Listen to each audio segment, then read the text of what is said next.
Okay, hello, hello. Back with some Wytchwood. Been a few days again since I played, so I do not completely remember where we were. Oh yeah, we did finish four more of the souls, didn't we? We have now finished 8 out of 12, if I'm not mistaken. So yeah, so now we're supposed to go back to three of the places we've been and then one new place. Okay, let's just go then. Think I want to go back to the market first.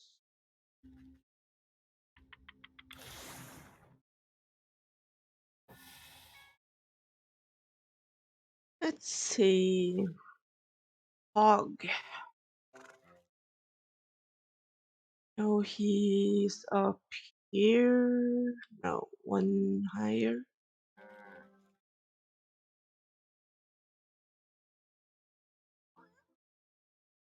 Okay. Um,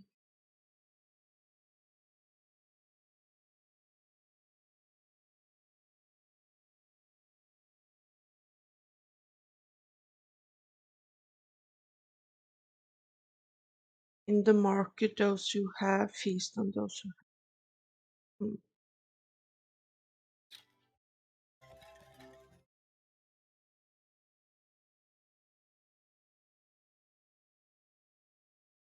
Clinging to a raggedy shawl, the old panhandler holds a tin cup with trembling hands.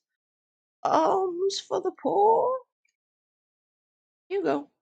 You bow your head respectfully to the aged fellow, dropping in a coin into his cup. From under his ratty hood, the man gleams a silver-toothed grin at you. Thank you, kind miss. A penny for your thoughts, old-timer? I'm afraid my thoughts are a little muddy as of late. Can't seem to recall what day it is or when the last time I ate was. Last I remember, I was working at the old hog farm with the other unfortunates. Not quite sure how I ended up back here on the streets. I've had more than a few memories abandon me as well. Say, I must have left a few of my things behind at the farm, misplaced my boots, and, well, I can't remember what else. I don't suppose you'd do me the kindness of taking a look around the place for me. I'm not as spry as I used to be. At the hog farm, you say? I guess it wouldn't hurt to take a peek. Maybe they have a lost and found. Bless your heart, I do remember that you'll need permission to get through the gates. Those hog sisters run a tight ship. You'll have to go talk to the big hog who runs the butcher shop here in the market. She'll set you up with a work slip. Okay.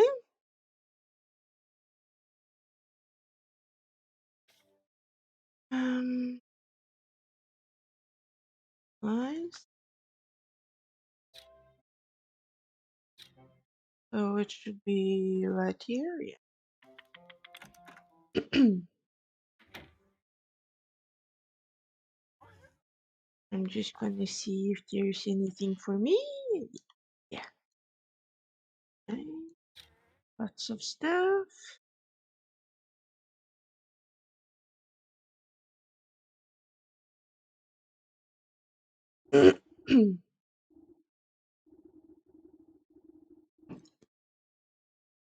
Chopping through a hunk of meat with a gigantic cleaver, the surly looking swine merely grunts at you when you approach. Excuse me, I heard that you were the one to talk about getting a work slip. That what you heard? Well, you heard wrong. We get enough good for nothing workers. Now buzz off. You glance at the halo of flies buzzing around the pig's scalp. Listen, there must be some way to get a slip. Well, I am running low on ingredients to make the summer sausage, and none of the nincompoops can hold two thoughts in their heads.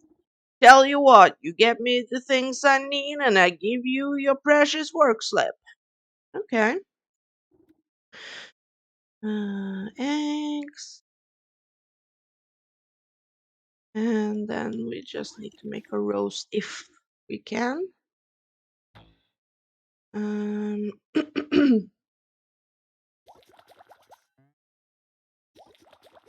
we go.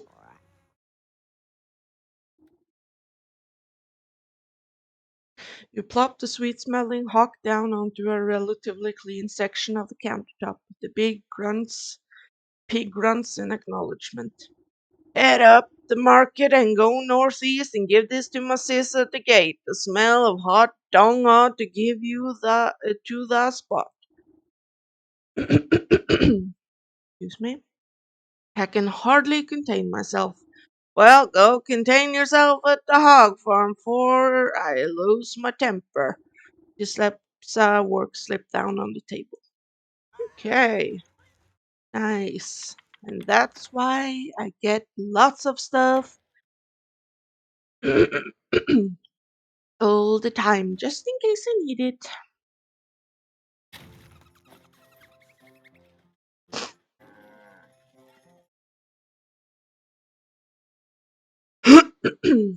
Sorry.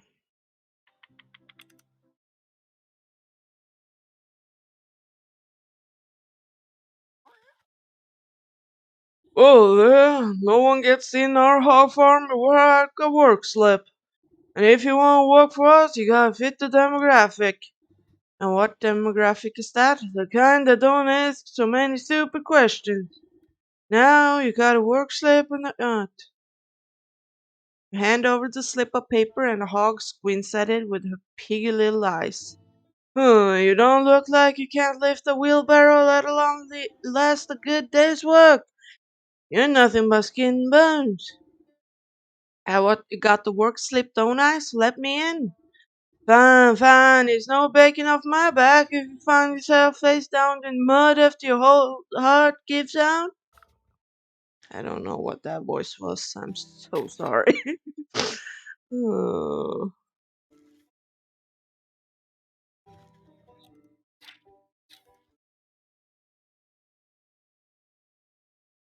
oh, is he sick? Yeah. Okay. Do we have some digestives? No, gotta make some if I can. I make one. Need more ice if I need more.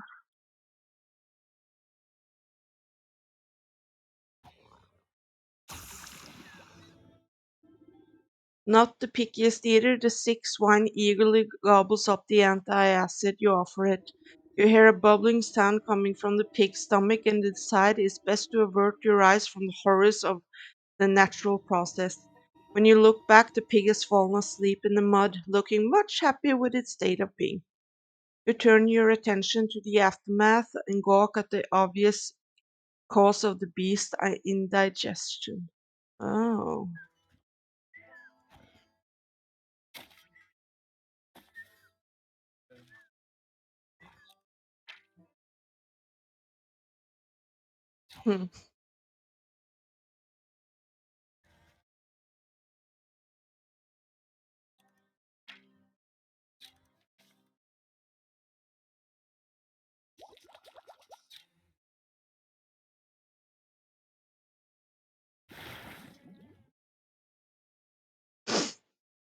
You flush out the disgusting container, eventually getting to the root of the drainage problem. Whoa, is that a silver tooth? Like the old guy we talked to? That's odd. I doubt any of the pigs around here have had much dental work done. Oh, if it's in there, that means they've been eating people. They've been feeding people to the pigs.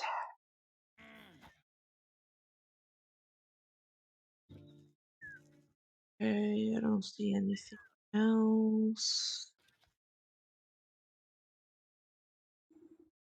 This gaggle of workers appears to be squabbling over something. Hand it over, I saw it first.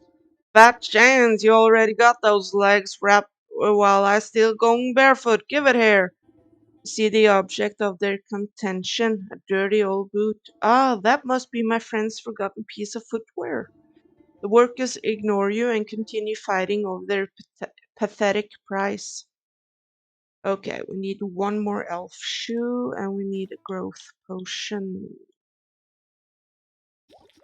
Okay, so let's go back to town and get more elf shoe.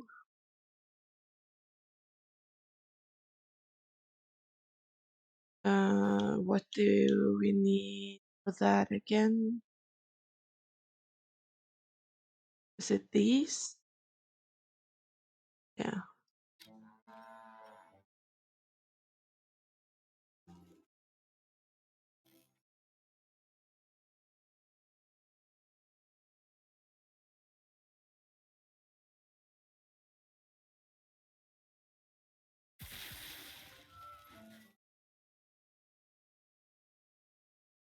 Let's go.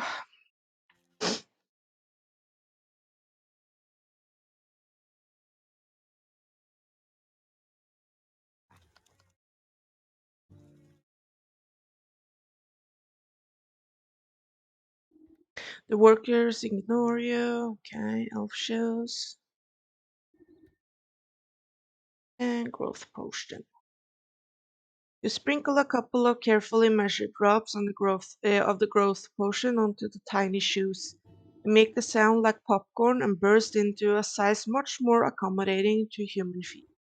Bickering workers look over at the source of the noise, and their eyes go wide. Hey, look! Are those new shoes? Dropping the old boot in the mud, they rush over to try on the new footwear. Check it out! They got jangly bells on the toes. You sort through the collection of objects you've accrued: a silver tooth, a human bone, and a chewed boot. I'm not sure what happened in this horrible place, but I've got a suspicion that that old beggar may have lost more than just his memories here. I better go see him. He'll be missing his boot at the very least. Okay, so nothing more to do. Okay then.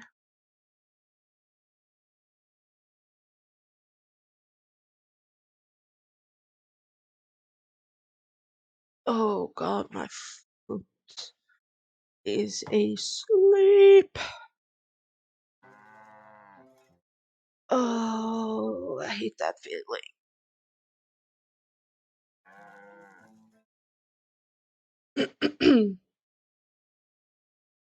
Ah, you've returned. Did you have any luck finding what was it I lost again? He placed the collected remains in front of the man. Do any of these look familiar to you? Oh, that's my favorite boot. I was wondering where that got off to, but what are these? The man runs his fingers over the bone and silver tooth with creeping realization crossing his face. His skin begins to take on an ephemeral pallor. Oh, so he was a ghost. Am I dead? It would certainly appear that way. Don't feel too bad. These sort of things have a way of sneaking up on us. But I I remember now. I was up at the hog farm, but I was too old, too weak to work. The sisters, they said I was useless. They threw me in the feed trough. Trough. Oh God. They threw me in alive? And then all those hungry pigs. Oh no, no, how could they do this to me? All my life I was starving. I had to beg for table scraps, and then they feed me to the pigs. I'm very sorry things ended this way. We ought to hold a feast to honor your life properly. A feast? I've never had a feast. Where would we get the food and who would come? Everyone I know is slaving away for those horrible sows. You cast a glance at the nearby communal cooking pit. I think I have a solution for both of those problems. Don't you worry, I'll make sure you have a meal to remember. Poor guy. The pit has seen its fair share of community cookouts. Though it isn't in the best shape, it will be enough for what you have in mind. Now then, what should be on the menu? You clap your hands together hungrily. I think pork would be the most appropriate. Oh, revenge will be sweet. First, I'll have to fashion the proper container. A feast need not to be flesh and blood if the spirit is hungry. Porcelain effigy? Okay, just there's something. Effigy. There we go.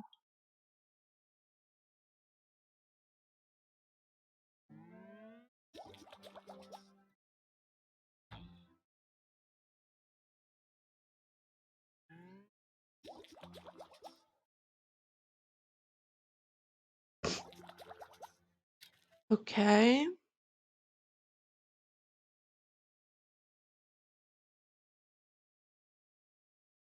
go. You set the tiny false creature amongst the ashes of the cooking pit. It wriggles and squeals in with impotent hunger. Now to fatten up this little piggy, I'll start with the smallest pig sister, but I need to collect something special to bind her spirit. Okay.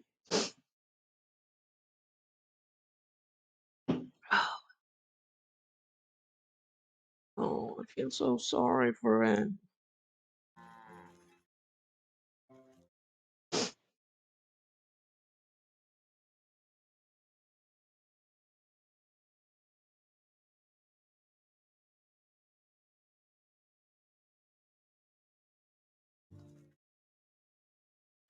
You can hear the runty swine squealing even before you see her, holding her crop high. She busies herself admonishing a cluster of poor workers.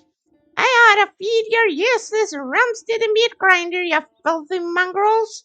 Do we pay you to work or to sleep? They recoil from the taskmaster's lashes.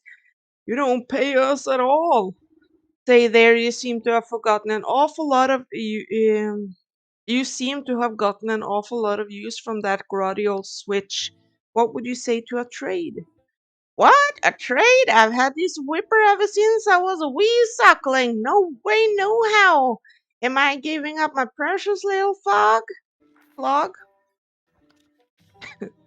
What did it say? Lashmaster 2000. Here. What? A trade?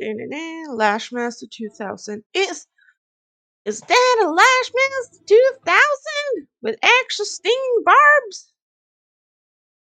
The one and only. I thought you were doing such an excellent job keeping these poor exploited souls under your hoof that you deserved a reward. She snatches the whip out of your hand with glee, tossing her old straw lash in the mud without a second glance. Not even saying thank you, she scampers off to test out her newly acquired motivational tool on unsuspecting farm workers. Oh, so she's gonna be even worse for a while. Ugh. Guess we're gonna do a lot of back and forth.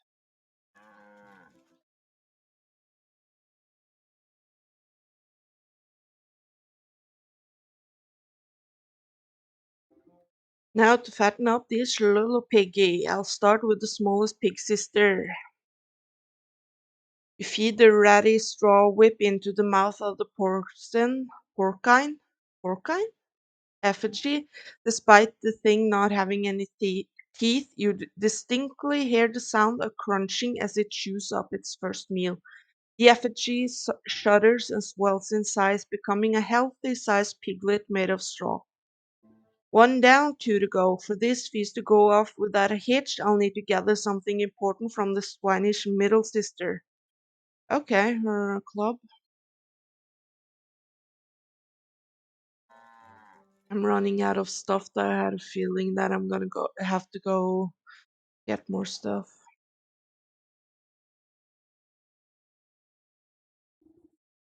Hey, you're the one who gave my little sister that souped up whipper, ain't ya? Well, I do twice as much work as that stinking twerp. This old beaten stick has served me well these long years, but if she gets an upgrade, then why shouldn't I? Magnum browbeater. God. Big stick? Magnum. Okay. And this.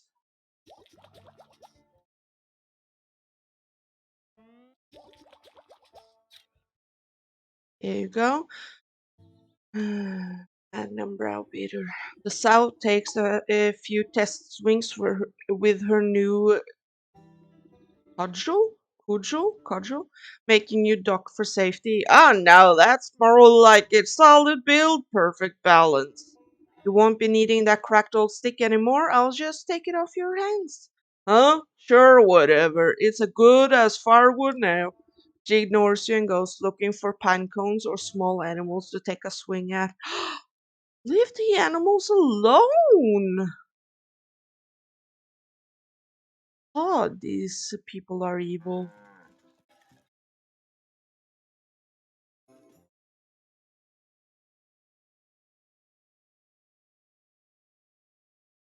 To chop up the well-weathered cudgel into a bite-sized pieces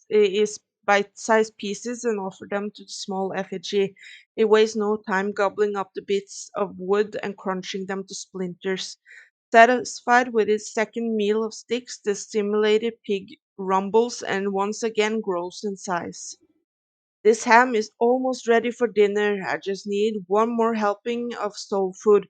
Something special from the brutish butcher will be the last ingredients I need. Big pig's whetstone. Okay. Whoa, that has gotten big.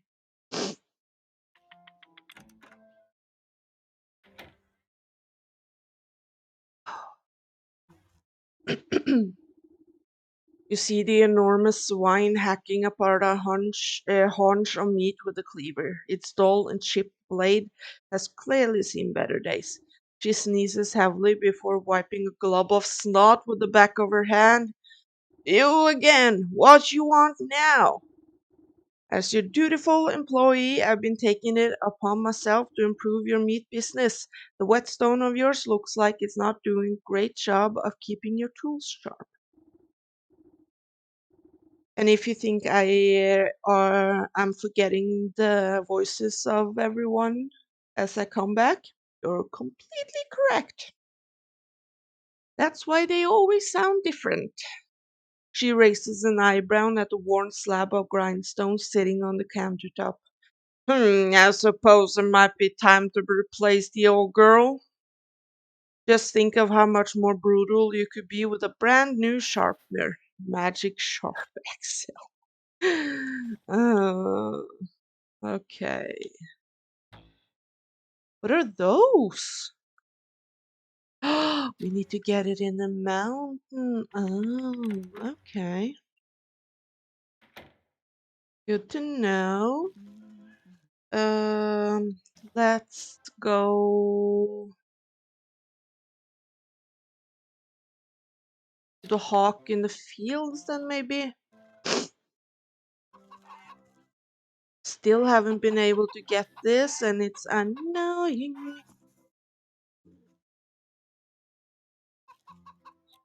Probably something I need getting from one of the other places. Okay, easiest way is to go here. So let's go to the village.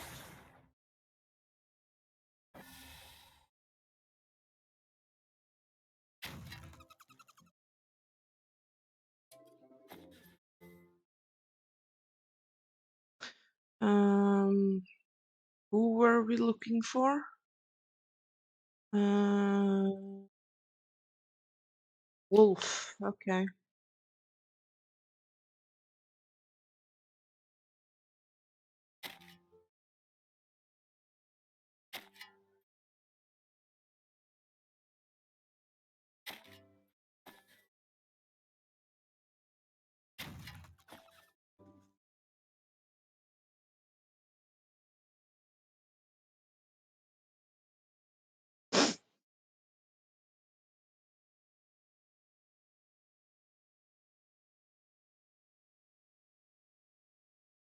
Stag.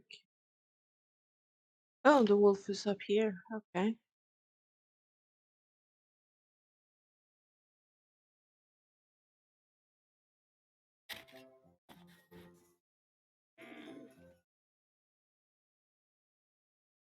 Hmm. Dagnabbit, what do you mean too young for the tavern? I'm plenty big enough to go in there. Hello there, child. What are you perplexed about? Child? I'm no child. I am a fierce, full-muscled man. He puffs out his tiny chest proudly. Oh, that must explain the little patches of fuzz on your chin there. His cheeks flush red in embarrassment as he tries to reassert his dominant facade. Hey, it's rude to stare. Anyway, I just shaved.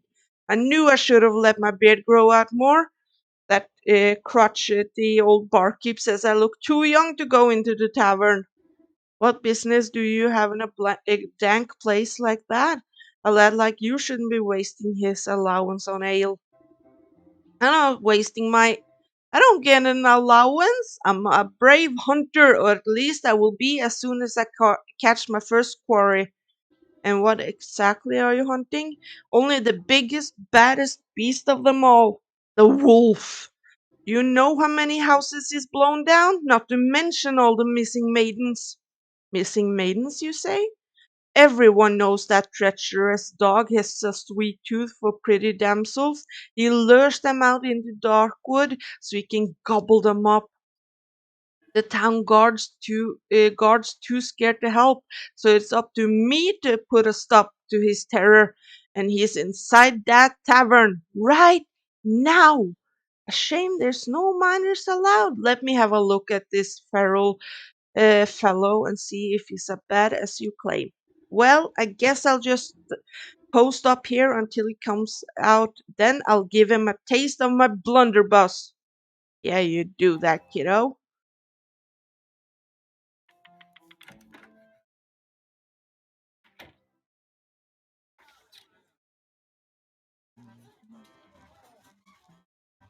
Whoa, he is big. He's a big fella. Yeah, I will talk to you. I'm just gonna see if there's anything for me anywhere. Yeah, nice. Anything else? Nope.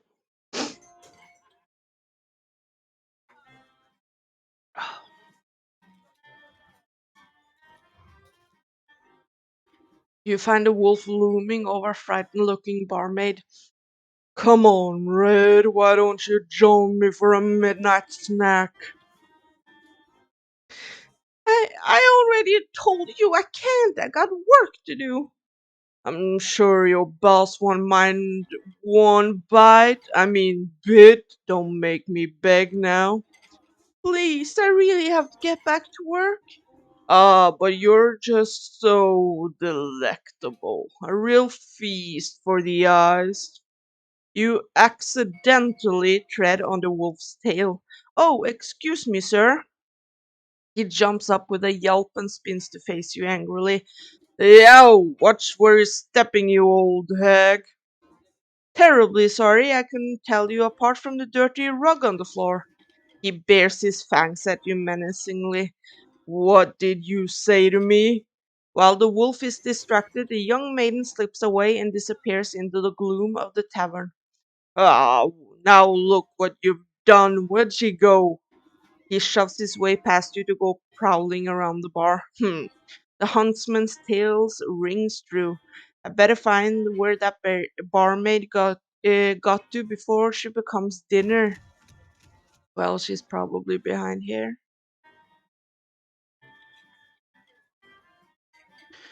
You see the maid's red hood poking out from behind the wooden barrel. Oh, it's just you.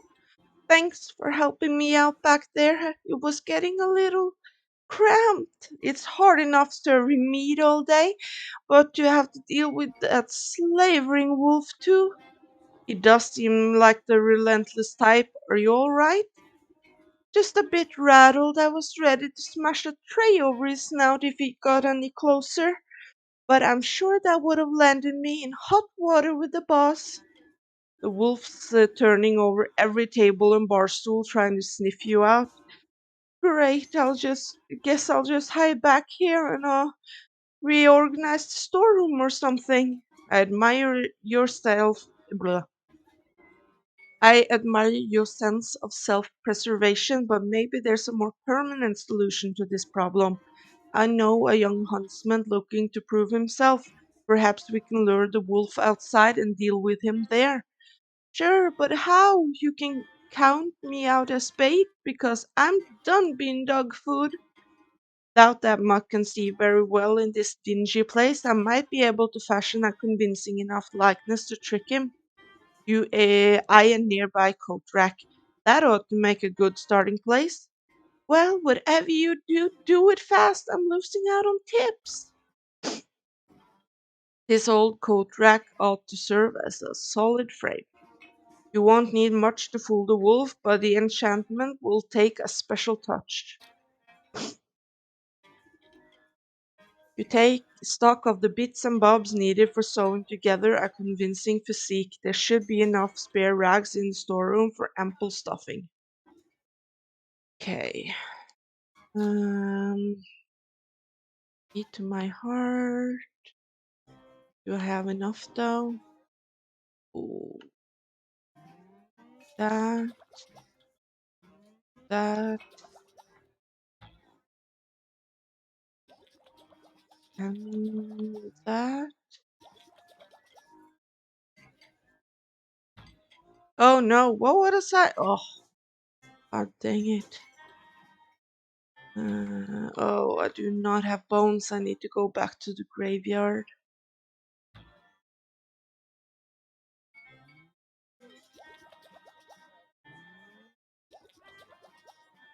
Okay, we need to go to the graveyard then.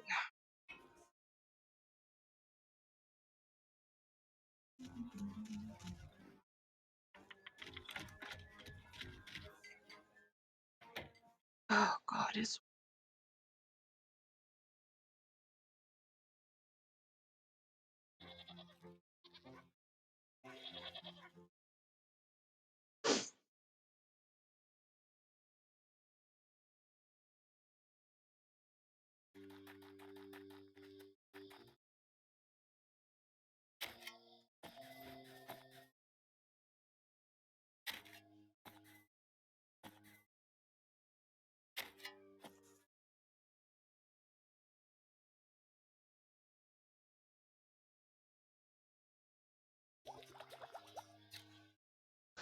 Let's see if we can get a few more bones before we go. Just to have in reserve.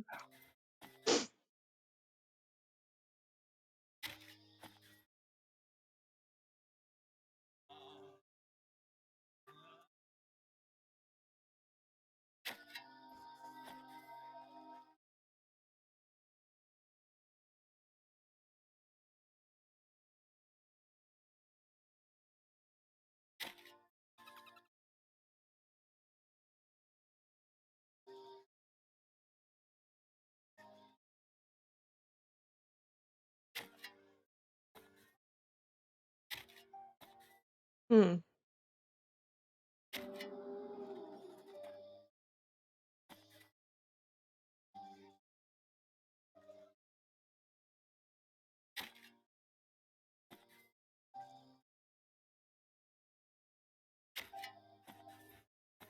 Okay, let's go.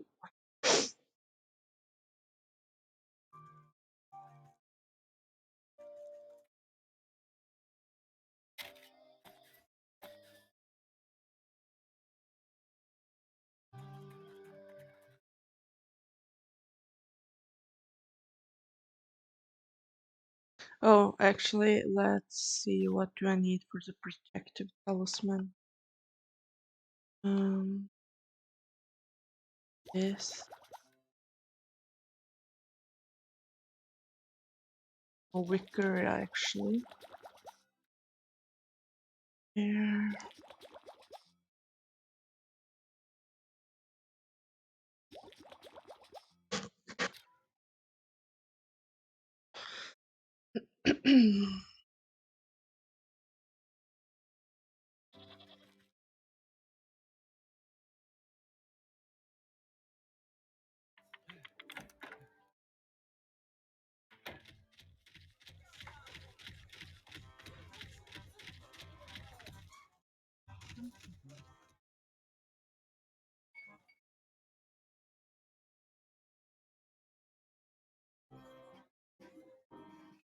Now, if this is to survive an attempt on the wolf, it will need all the magical assistance it can get. We place the last stitch against the mannequin's doll-like smile. Its plump head hangs against the cold crack, no livelier than a reed in the wind. Are you sure this will work? I know the wolf doesn't have the keenest eyes, but he's no fool either. You grin underneath your cauldron and extend a gnarled finger towards the red hood hanging on the coat rack. It will work just fine, my dear. A hound relies on his sense of smell more than anything else. This bear cloak of yours will complete the illusion. You throw a hood over the puppet's form and utter a dark curse beneath your breath. A great tremor passes through the building, shaking its foundation and making the lights flicker. Oh, why is it kind of cute? An airy light fills the room, illuminating the puppet's body. Its head cocks ever so slightly to hold you in an unsettling gaze. It's, it's, it's alive! I had better deploy this puppet out of the wolf's sight. This back room should do fine. Then I'll simply walk it over to the salivating carnivore and strike up a conversation. Okay.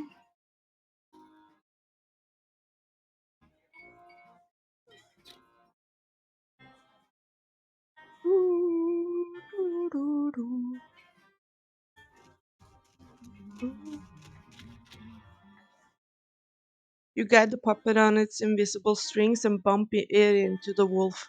Well, well, well, look who's back. I knew you couldn't hide from me forever. You contort the puppet in a flirtatious twist and blow a kiss from the doll's stitched lips.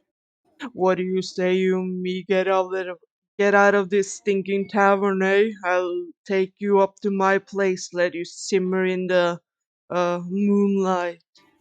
You do your best to make the puppet flutter its eyelashes seductively, but the lids get stuck halfway. Thankfully, the wolf is paying too much attention to his hunger to notice. Don't be shy now. I'll show you the night of your life. It'll be a real treat, I promise. The wolf caresses the doll's burlap cheek with a clawed finger, grinning from ear to ear. The puppet returns his affection with a vacant, button-eyed stare.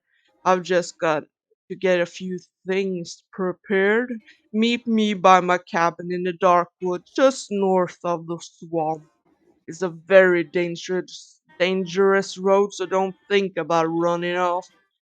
But don't worry, I'll be watching you every step of the way, to make sure you're safe. He licks his chops enthusiastically, lashing his bushy tail back and forth. The wolf struts out of the tavern as if he had won 1,000 gold coins. You pilot the doll back to the storeroom and it collapses into a bundle at your feet, ready for its next assignment. You did it! That wolf is finally out of my hair. Thank you so much. Maybe now I can finally get some work done around here.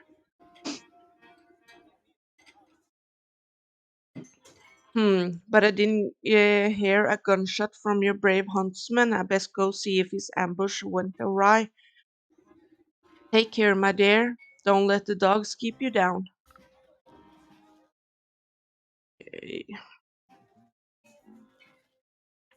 Mr. Huntsman, why didn't you shoot him?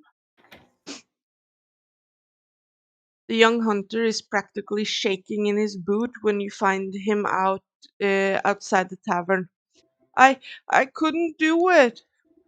I brought that wolf right to you, and you chickened out. What kind of hunter are you? Did you see him? He's huge and hairy. He gave one look at my little blunderbuss and howled with laughter. How am I even supposed to scratch that monster with this puny pop gun? Sounds like you need some better ammo. As I recall, wolves are have a particular distaste for silver.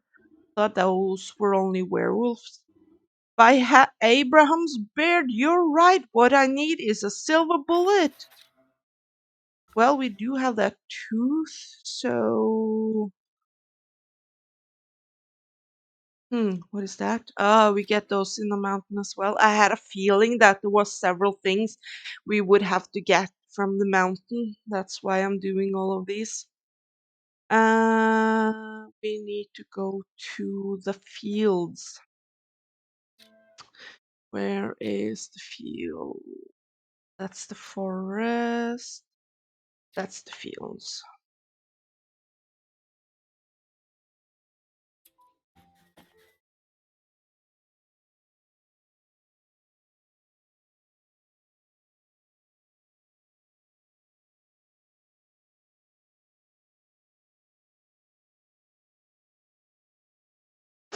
So there's a hawk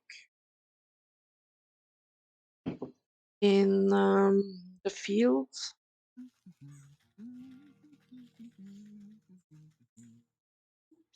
Oh there, ma'am. Hope you don't have business that way. That's the mill's in a spot of trouble. The mill, you say? Aye, so I do. I was just about to drop off my wheat in a nice couple of works there, but then when I heard the ruckus, I thought it best to wait here. What a ruckus? Are they beset by bandits? Worse, a businessman. The hawk is the land baron and owns most of the property around these parts. Saw him banging on the mill's door with a greedy look in his eye. Trust me, it's the best to lay low until the storm blows over, unless you want to end up penniless. I have a little use for coin, therefore nothing to lose. Perhaps I ought to see what the fuss is about.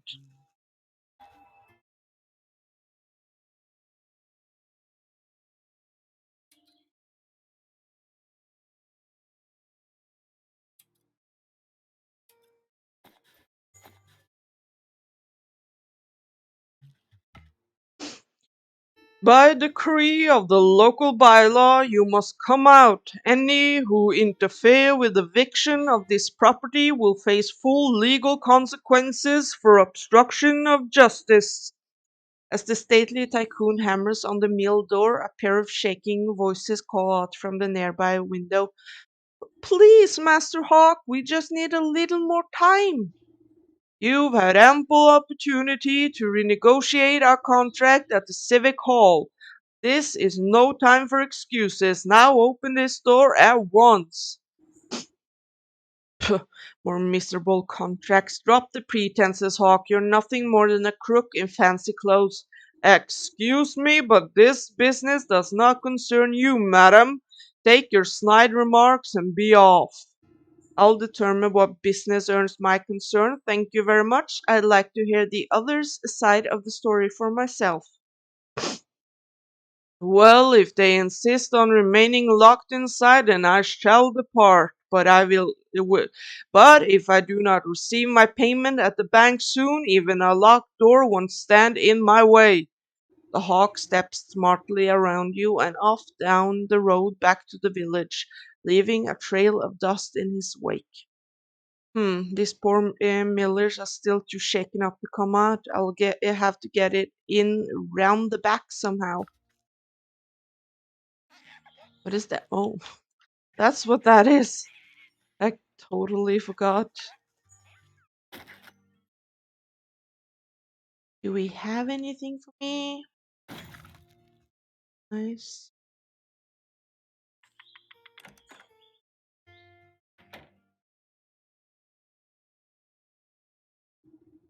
How did you get in here? Did a hawk send you? We don't have anything left to give, we swear. Relax, I'm no thug. It seems like you two are caught between a rock and a bureaucrat.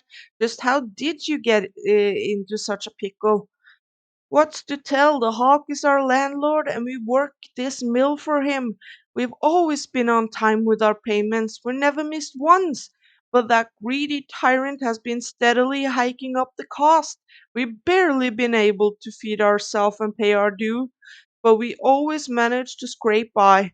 Then this last month he raised the rent again, and what's worse, someone broke in during the night and cracked our millstone. If we can't grind flour, we'll never be able to get the money. Now he says if we can't pay, he'll evict us. Awfully suspicious that your millstone was damaged right as the rent increased, almost like he wants to get rid of you. We explained the situation to him, but the man only has eyes for gold. Not a kernel of kindness resides in his heart.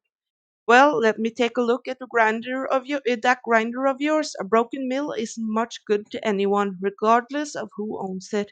Really, you do that for us? If the millstone was repaired, we might just be able to make enough flour before the deadline. Poor people. Ooh, nice. Anything else? Okay, let's see. You inspect the granite millstone and run your fingers along the wide crack that has rendered the device dysfunctional. Just as I thought, this appears to have been done on purpose. The heavy stone could be coaxed back together, but it will require strong bonding magic. Okay, we definitely have enough cobblestone. And snag wine and restorative doll.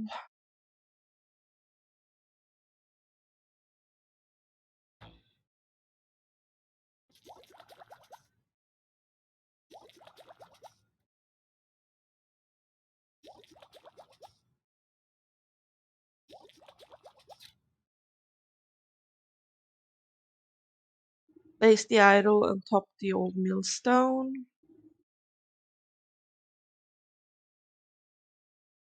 An ominous creaking sound fills the mill as the grindstone begins to shift and warp. Then, with a bang like thunder, the crack on the stone snaps closed.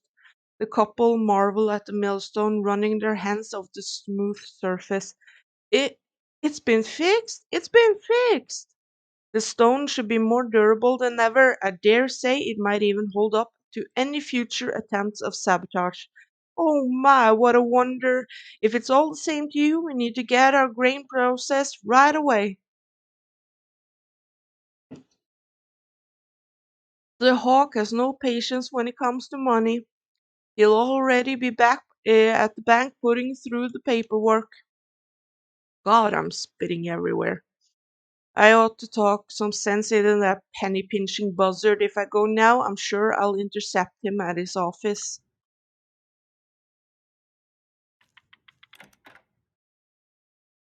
So we have to go into the village then? Because he said he was going to the village.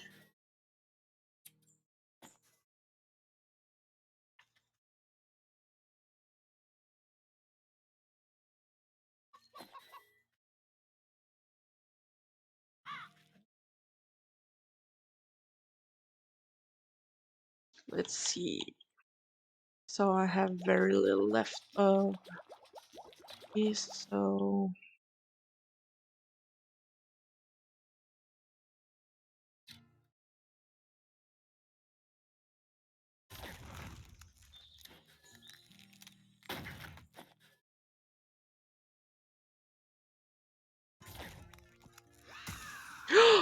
did you just mother effer? I thought I got both of you. Asshole.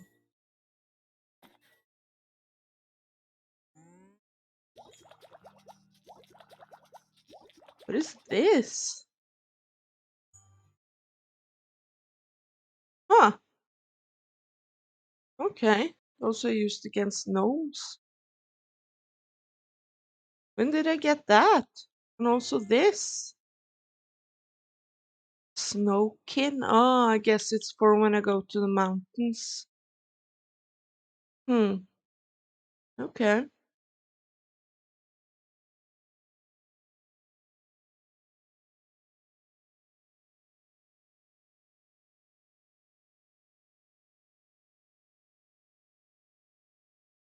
Okay.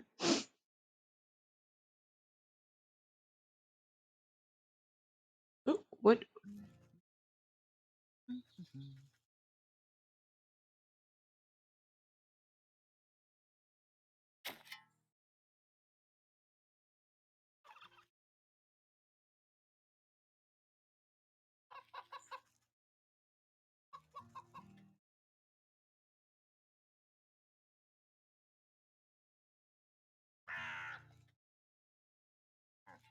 Could be a water thingy here. Yeah.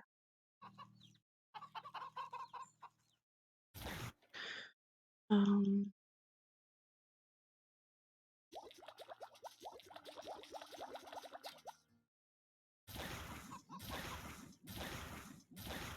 There we go.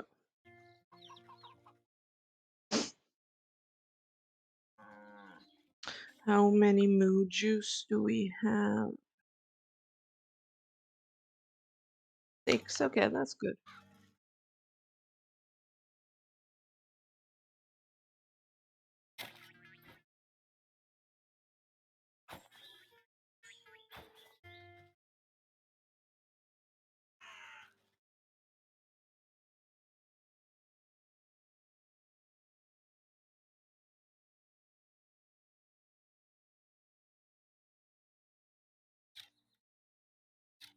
Oh, that's the forest. That's the apiary. Oxford.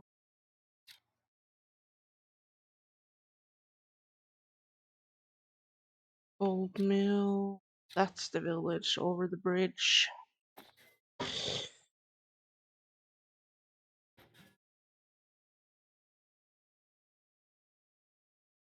I knew it was up here, I just had the wrong side of the bridge.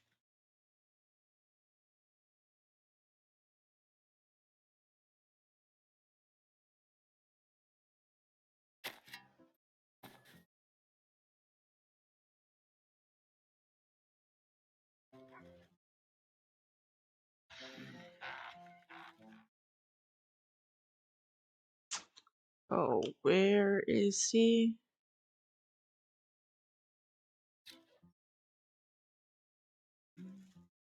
No, that's the, go away.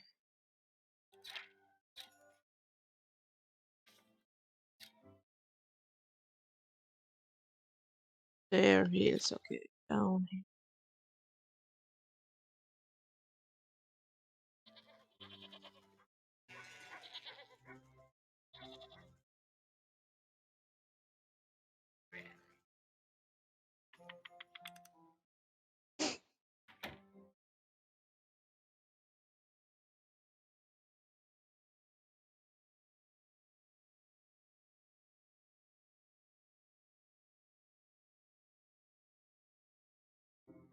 Whoa, that's far enough. No one gets in there on my watch.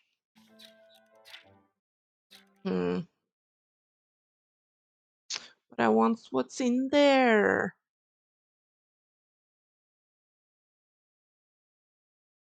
Is there anything else here though I can get? No. Only in the vault. You conniving knave. I know you sabotaged those poor miller's grindstone.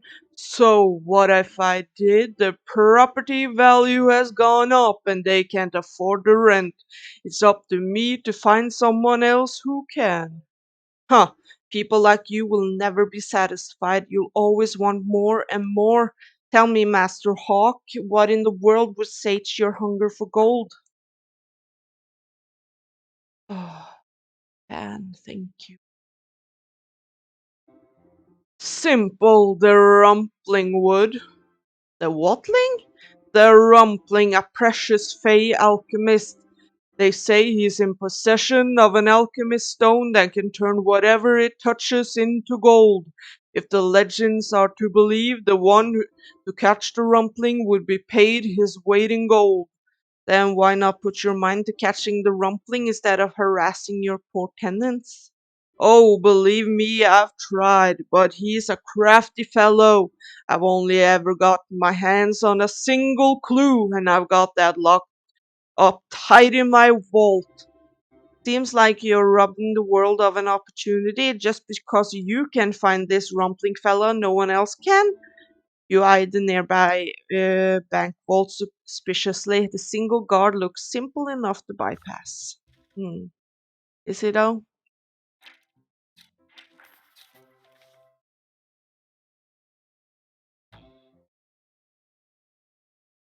Hmm.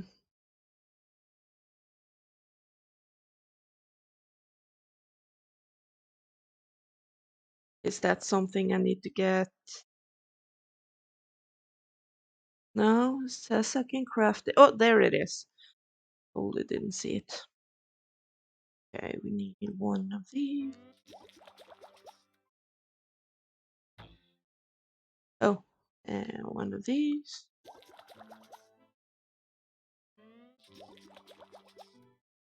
That should be it. Also, what is that? Mimic's toe. Oh, yeah, it's the chest.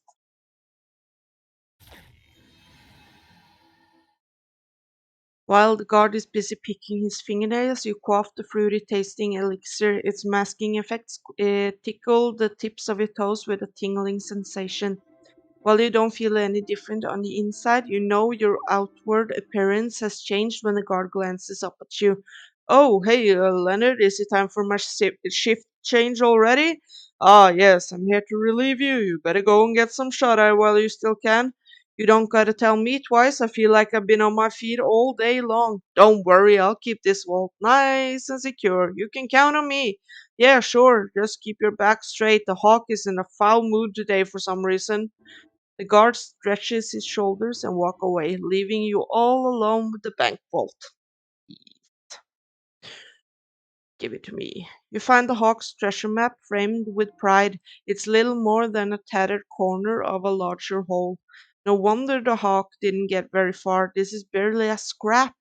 Squinting at the half-torn line work, you can make out the cartographer's description of giant dragon bones with a red X marking the spot. Ooh.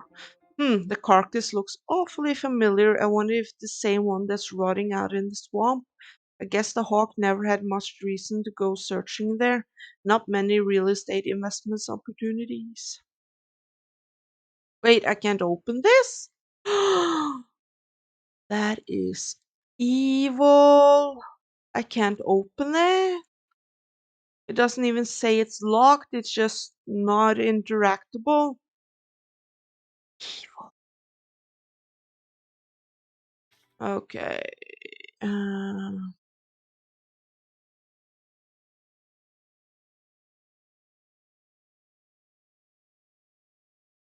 yeah, I guess I'll need to wait till I get out. So we need to go to the swamp. Can we get to the swamp from here? Or do we need to go through else? That's the field. That's the forest. I think we need to go through the forest to get to the swamp, if I'm not mistaken.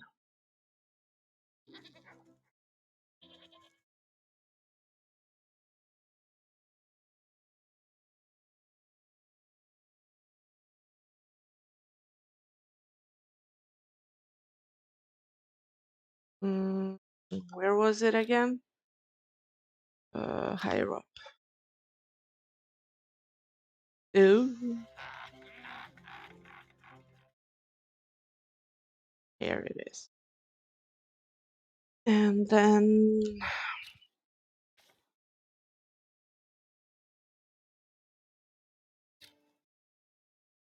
there, all the way up.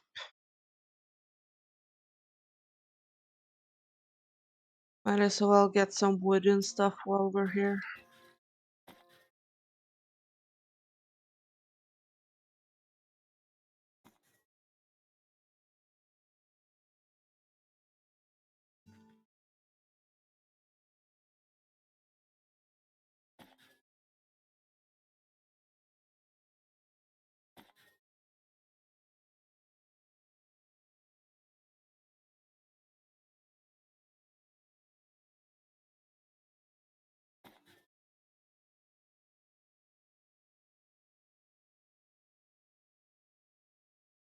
Nice. Was at least a little bit of wood on the way?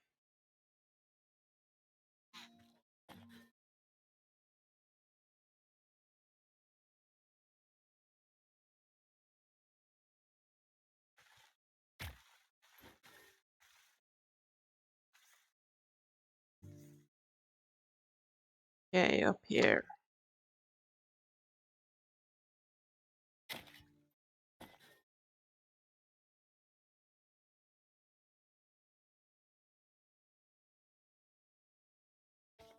Mm,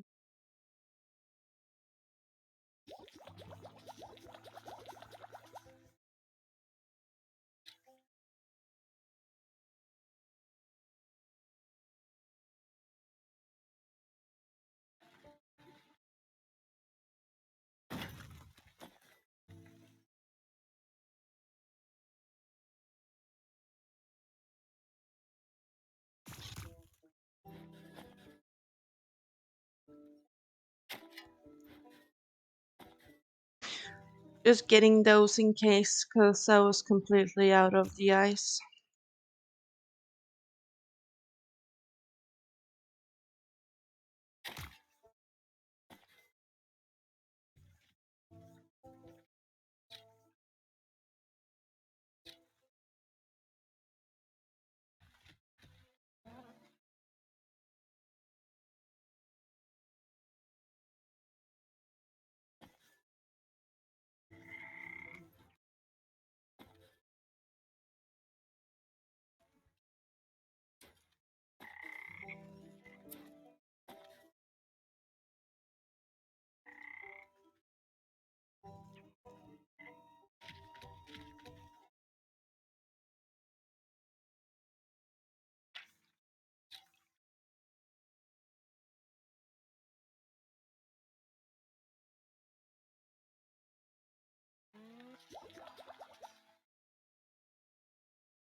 The beast rock-like remains dissolved into a disgusting white goo, leaving behind a conspicuous hidey hole.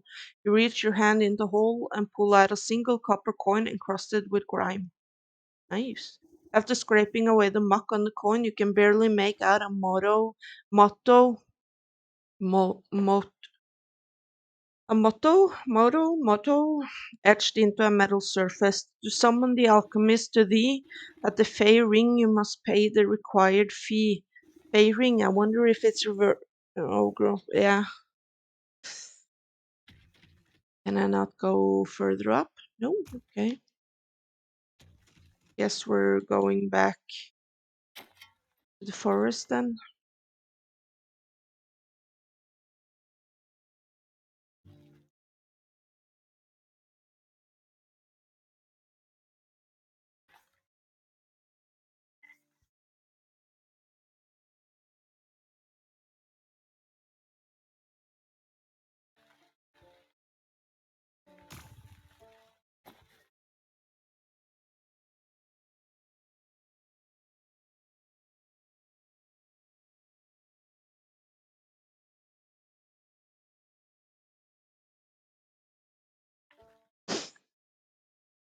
Let's go to the Fey Ring.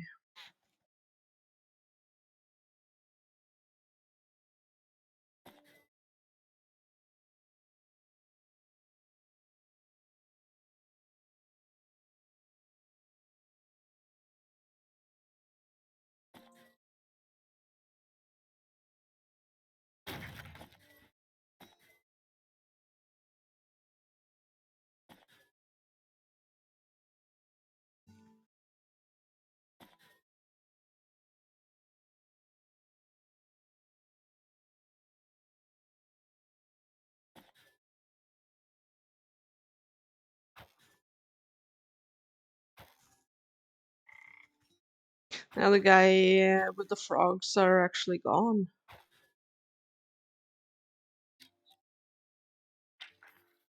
Floral wreath.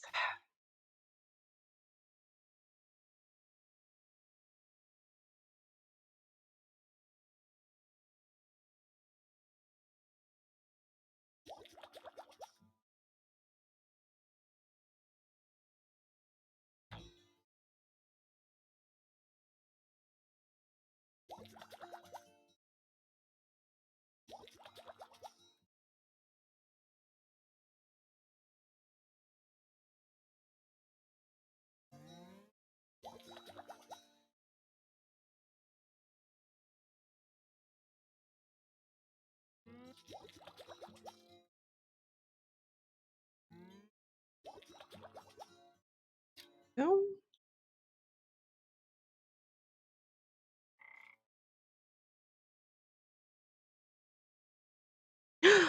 oh, you're pretty.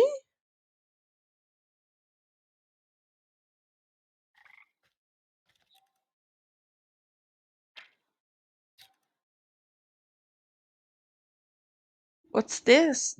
That worthless coin said this was summon the rumpling, not more flowery deer. Not some flowery deer. Take a closer look at the discarded floral branch branchler. One of the growing buds look larger than the rest, and it twitches when you poke it. Oh, hello there. Looks like this sprout needs some fresh fairy water. There's no water at this fairy circle, but surely there are others about. I better go plant this thirsty fellow and see what happens. Okay, so where?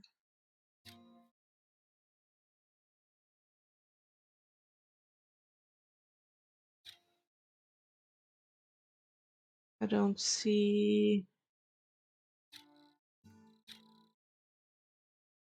Oh, into the field. Okay. This is like a scavenger hunt. We just move all the way around the areas we've already been.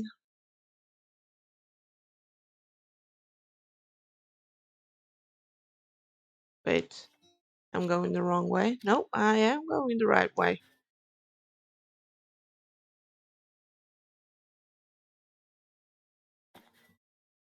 Yeah, I thought I saw wood.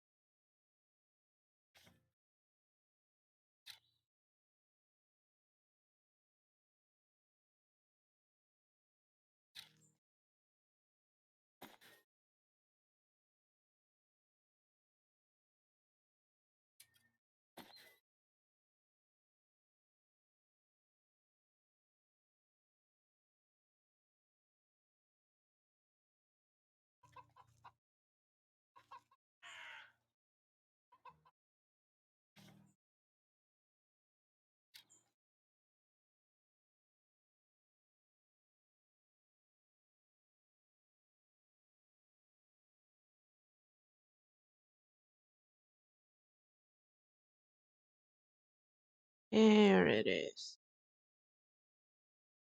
This looks like just the place. You stick the budding branchler into the fertile soil of the fairy circle. The suspicious flower bud wiggles with glee, drinking up the magical pond water. After a few minutes, nothing else happens. Come on, I don't have time to watch flowers grow. Maybe I can speed things along a bit. A little pick me up should be all that's needed here. Okay, do we have what we need for it though?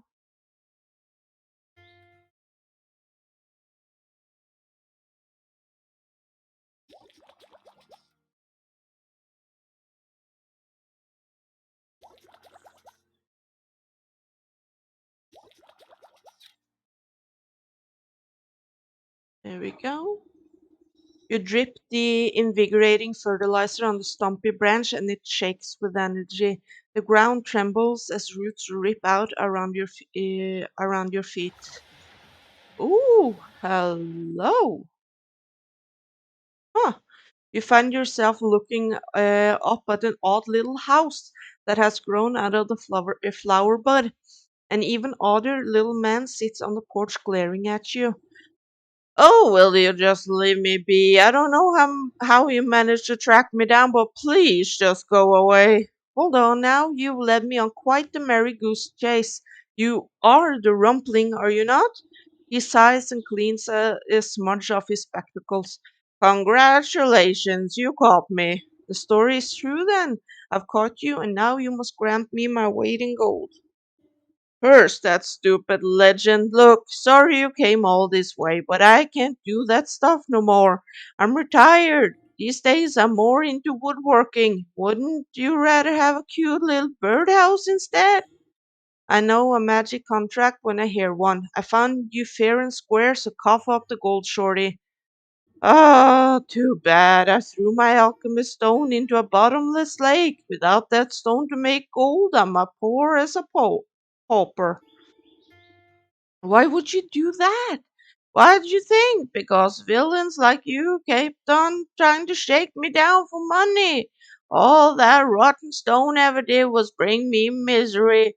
Well, I'm not leaving empty handed. You created the alchemist stone in the first place. You must know how to make another one. He blinks at you with his magnified eyes. You want an alchemist stone of your own? Ah, well, okay, it's your funeral, lady. I've still got the distilling equipment in my workshop. Just bring me these ingredients and to make a new alchemist stone. Okay, that's the golden egg we need. Crystal newt alchemy. Uh, this one we need.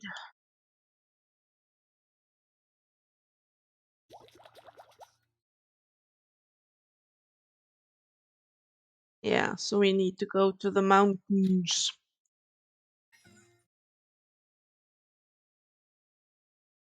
Um,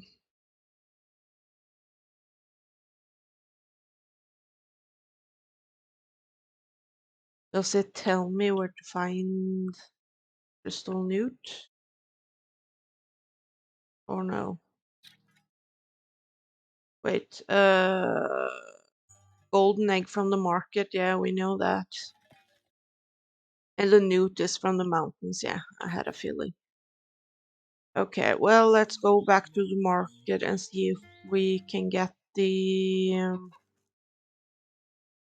wrong way. If we can get the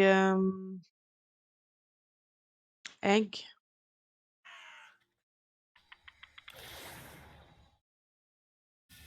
or if we need something from the mountain to do that.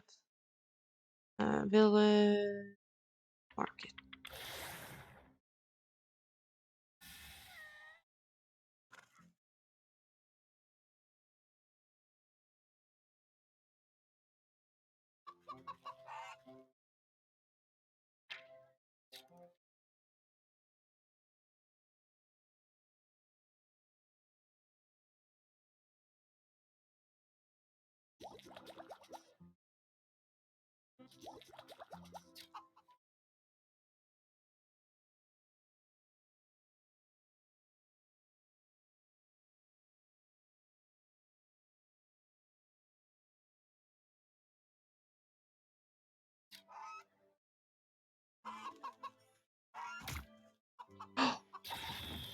You absolute piece of garbage.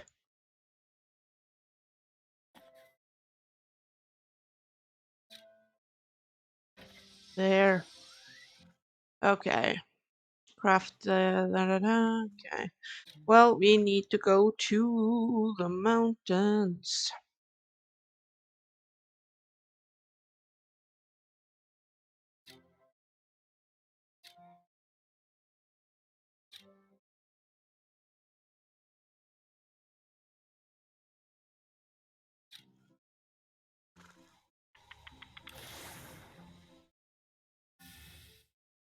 I think we could go to the mountains from the forest, right? Or was it from the fields? It was from the fields, wasn't it? Um, yeah. Let's see.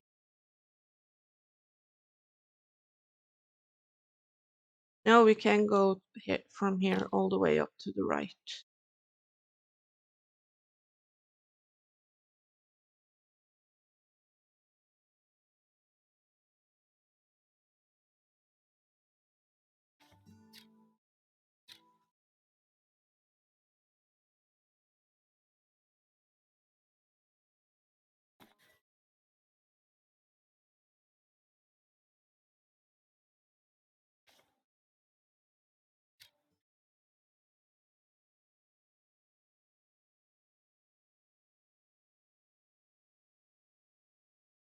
Ooh, look at the snow. Let's go.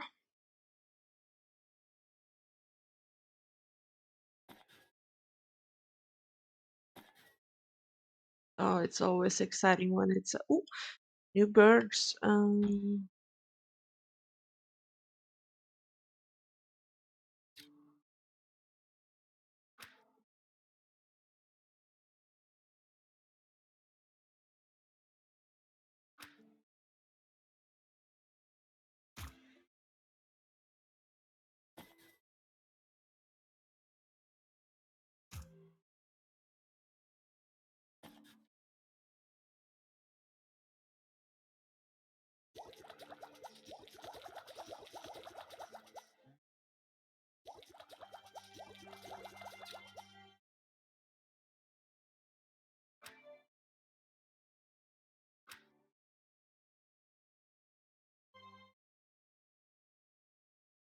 Oh, the sound is haunting.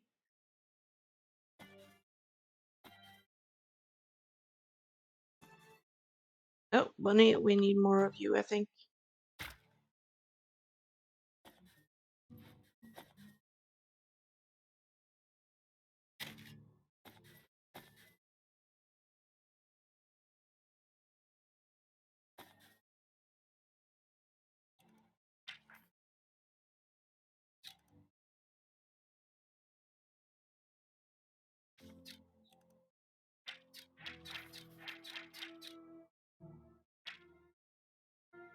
Frozen treat.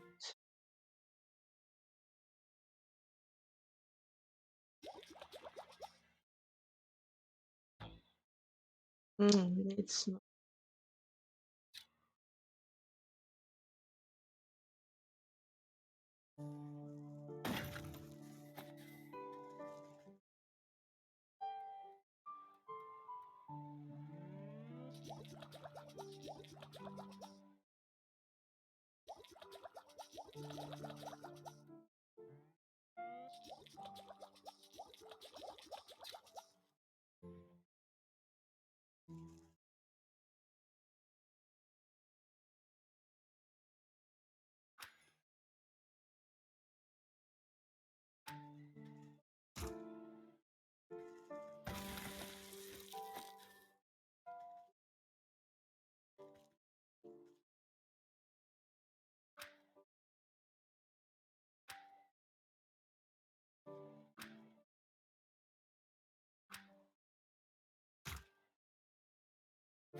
also, I know the deer was down there, but I am going to just collect some resources.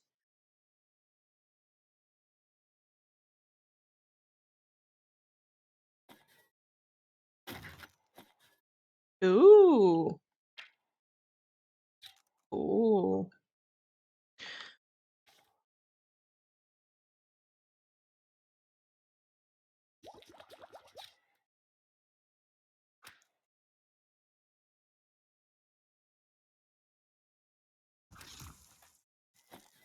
ooh, that's what we needed. We need one more.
Nice, that's what I needed.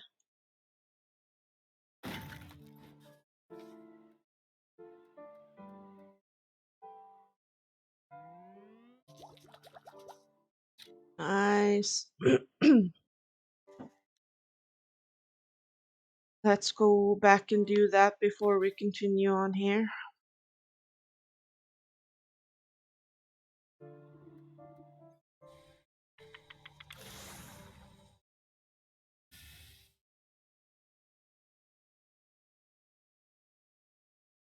Mm, we need to go back.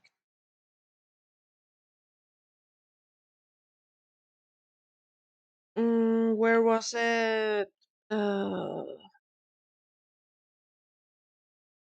Was in the fields, wasn't it?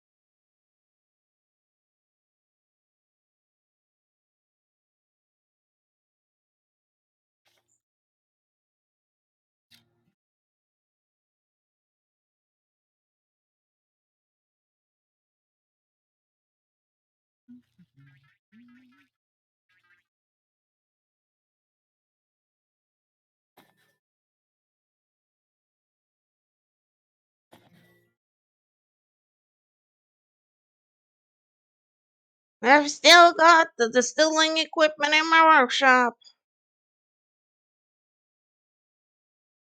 Okay. Golden egg. Collecting all the components into his arms, the rumpling disappears into his little treehouse. You can't tell exactly what he's doing inside, but the sounds and smells emanating from the chimney make you think it's better left unknown. He emerges sometime later with singed eyebrows and foggy glasses. Eureka! I've done it! He holds out a glowing emerald with a pair of iron tongs. Here, go ahead, it's yours. You praise the glittering jewel. It's abnormally heavy in your hands. Very pretty. The little man's giggling abruptly stops as his face falters with disbelief. Oh, What's the matter? You seem disappointed. It's nothing. It's just that I wasn't expecting it at all. He strokes his beard thoughtfully. I guess I should have told you earlier, but there's a slight curse to the stone. It can only be touched by those whose heart is free of avarice.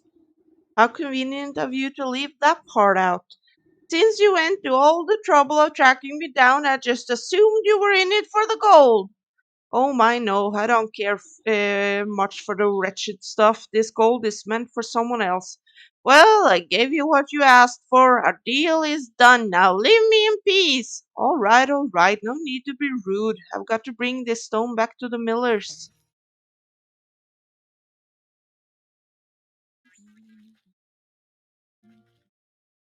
Do do do do do. Let's go. Do do do do do. Let's see.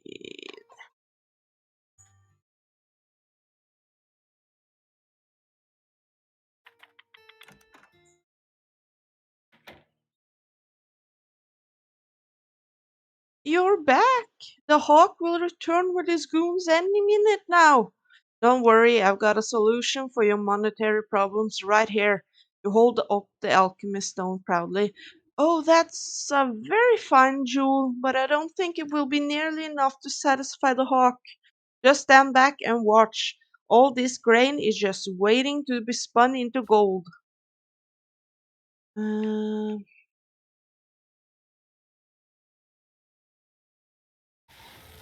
Whoa! You place the stone into a barrel of grain and it melts through the kernels like butter. The barrel bursts under the weight of glittering golden coins spilling out onto the floor. Wow, it's a miracle! Okay, so There. Amazing! I can't believe my eyes! You roll the alchemist stone into a bag of flour, and a mountain of gold dust ripped through the canvas sack. How is this possible? I've never seen so much gold in my life. Oh, there the a-hole is. Before the millers can so much as count a single coin, the door crashes open. The hawk strides into the mill, flanked by a pair of guards cracking their knuckles. Time is up. Where's my money? Yeah, pay up, Skirts. Master Hawk, not to worry, we got your payment right here. Oh God, I'm really hungry. Think I'm gonna have pancakes today. Ooh. His eyes open wide at the sight of the piles of gold strewn about the mill. What? But how? Never you mind how. This should be more than enough to cover the cost of the miller's debt and the deed to the property. I don't understand, unless. No, it can't be. He points a hooked talon at you accusingly. You're the rumpling. There's no other explanation. Guards, see, sir. The two goons leap forward and grab you roughly by the arms. You're making a terrible mistake. Just take your money and leave these good people in peace. Don't play smart with me, imp. I know how the legend goes. I've caught you, and now you must give me my weight in gold. Ah, I'm rich. I'll lock you up and squeeze you for every penny you got. I'll be the wealthiest hawk in the entire kingdom. No, the entire world. Now pay out my first installment, Rumpling. He outstretches his hand towards you greedily. As you wish.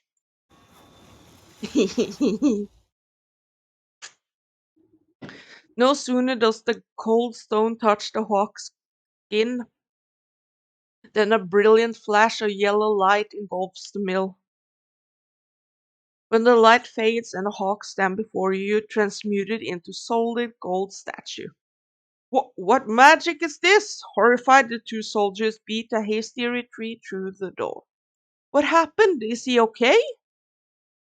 You tuck the stone safely back into your satchel and give the hawk statue a pat. I think this should set you up nicely. Just don't go spending it all in one place. Thank you. How could we ever make this up to you? Live a rich and full life that ought to be enough for anyone. You notice a stray feather glinting on the floor. Yeah. You pluck the golden feather and run your fingers along the gleaming barbules. It makes a sound like coins falling into a wishing well, the soul of the hawk. This is my payment. Nice. Okay. What do we need for the hawk? Was something we needed to make? Uh,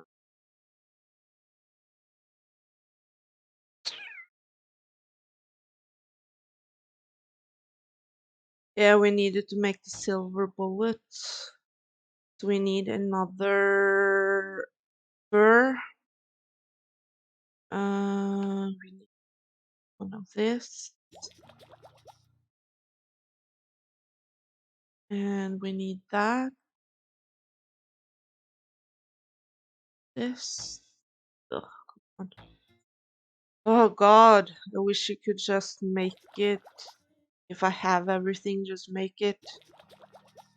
And that. And this. Yeah, nice. So I need one more fur. Uh,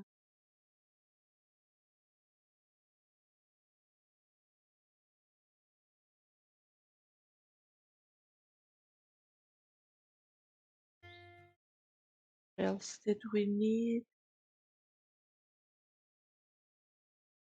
I remember.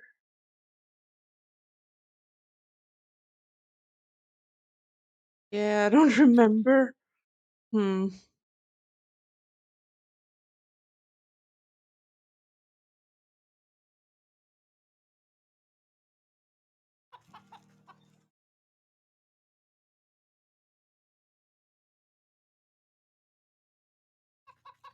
Let's go distribute the village. Yeah. Let's see what we needed again. Hmm.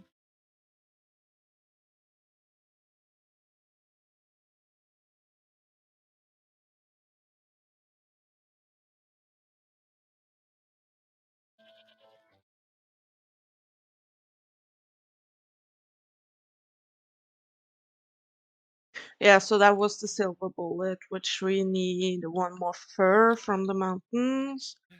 Hog in the market.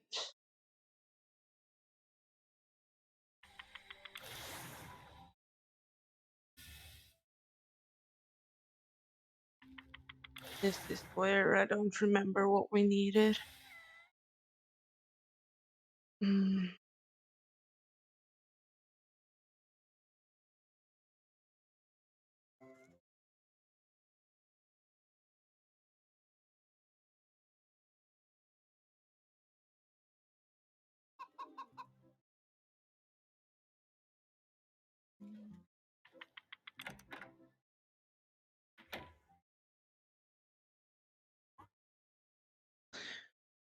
That was what we were making a magic sharp bitch.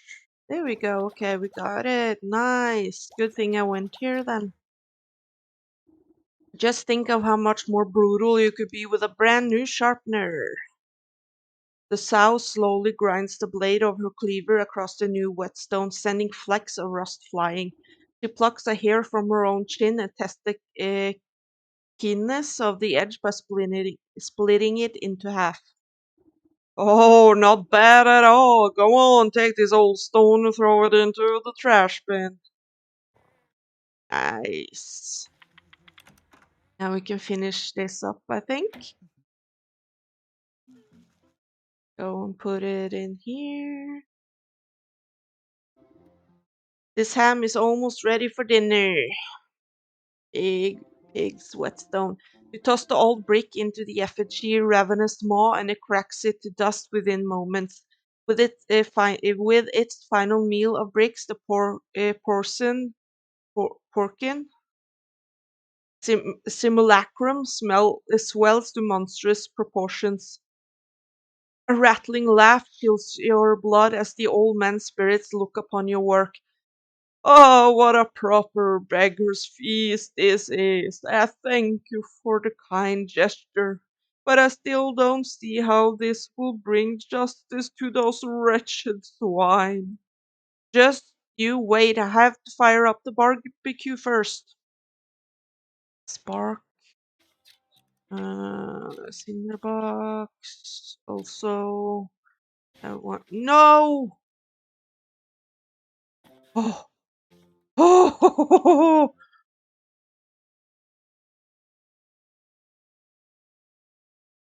okay, Cinderbox. Where are you, Cinderbox?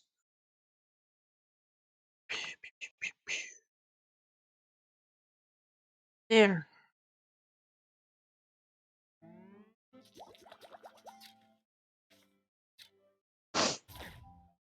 Here we go. Striking a spark into the pit, you set the tinder alight. You take a step back, watching the orange flames leap into the air.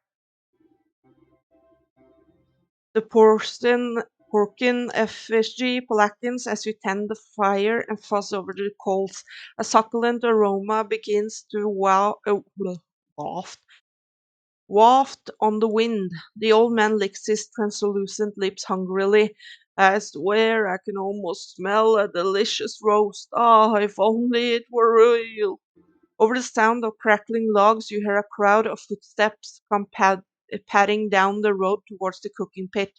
Over here, I knew I smelled something good. It's the others, my friends, you've come back. Hey, a ghost! No, wait, is that old man Macraw? Say it ain't so, old timer. When you never showed up for the morning head count, we all feared the worst. It's true. I ended up as pig food. Can you believe that? I worried you would all face the same fate as me. However, did you escape the hog farm? It was the strangest thing. The swine sisters started complaining about the weather being too hot, even though it's pretty chilly if you ask me. All of a sudden, they bolted out into the woods, squealing all the way, left the gate wide open and everything. Then we smelled something delightful in the breeze and couldn't resist. It's been so long since we've had anything other than pig slop. Gosh, that smells so good. Is it barbecue? Where did you get all that food? Eat, my people, eat! In place of the bricks, sticks, and straw, the porcine effigy has split into a mountain of delectable sizzling meat. Ham, sausage, bacon, it all looks so delicious. What a wonder! It truly is a feast, thank you. What did I tell you? Enjoy yourself for a little while longer and be at peace. The starving crowd happily helps themselves to the feast, sharing, laughing, and praising the old ghost's name. You see something twinkle amongst the cooling coals of the cooking pit. Warm to the touch, you pick out a piece of greasy gristle from the soot. On closer inspection, it appears to be three separate chunks, one fat piece, one long piece, and one small piece. The souls of the pigs. Nice. Okay, now we need to go back to the mountains. Let's see. Can we get to the mountains from here? No. Let's just go take the portal then.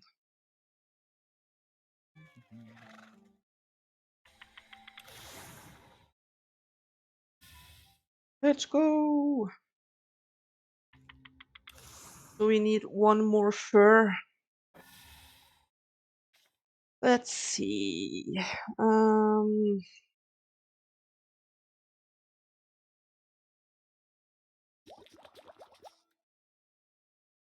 that there, that's good.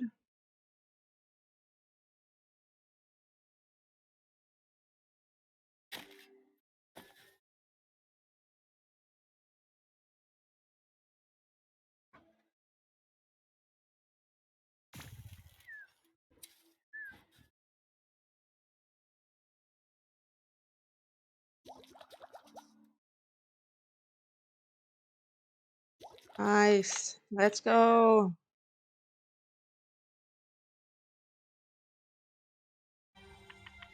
Back to the village we go. Trying to finish up everything before we go full on the stag in the mountain.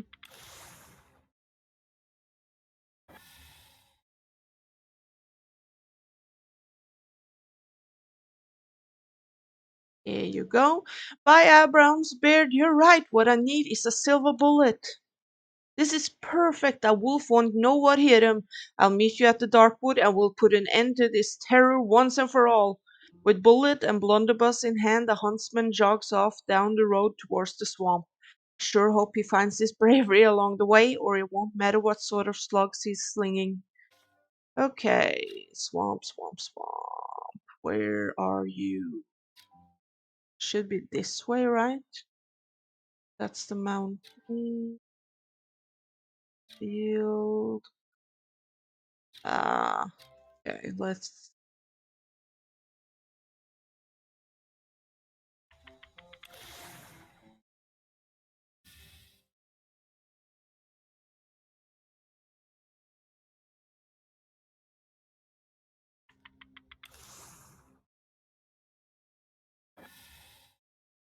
Okay, there is Darkwood.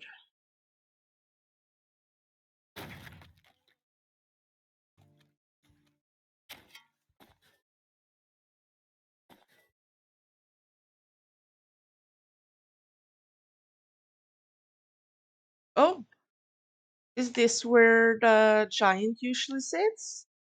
Or am I wrong? I'm not wrong, am I? I don't think so. Yeah, this is where he usually sits. Nice, let's go into the dark wood.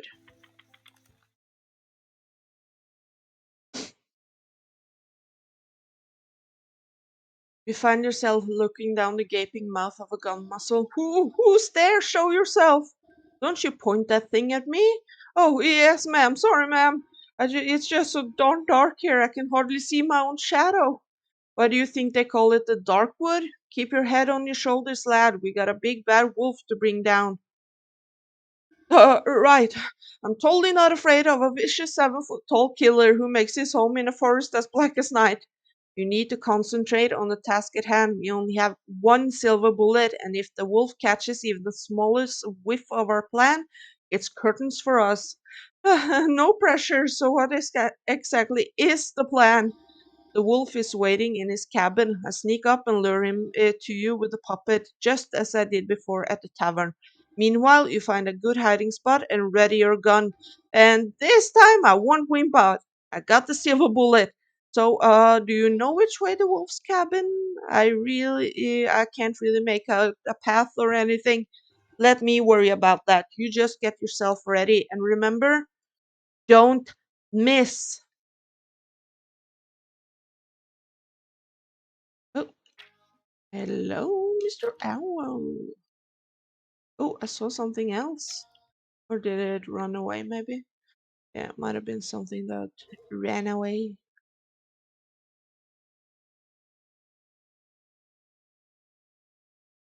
Just looking around.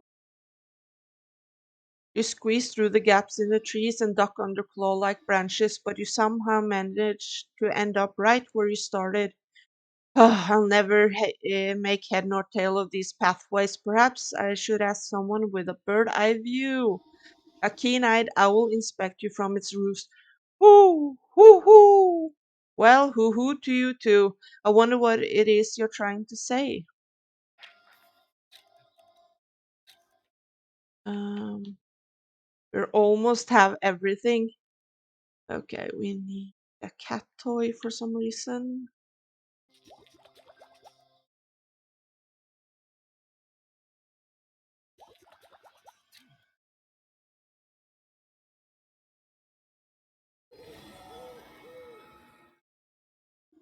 You wave your linguistic scroll over the owl, making quills at the ready.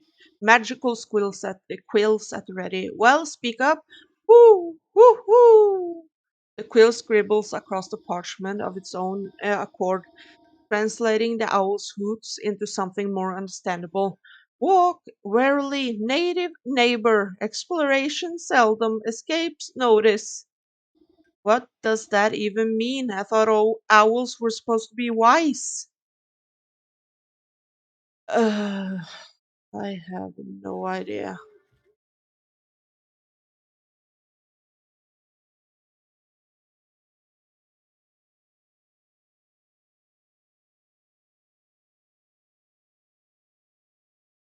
Something odd about the owl's warning. Perhaps it has to do with the cardinal directions. Walk warily, native neighbor. Exploration seldom escapes notice. So west, west, north, north, east, south, east, north. Okay, so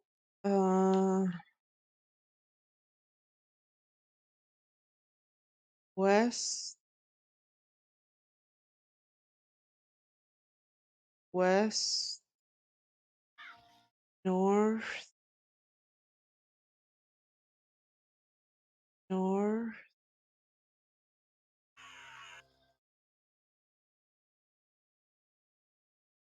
south,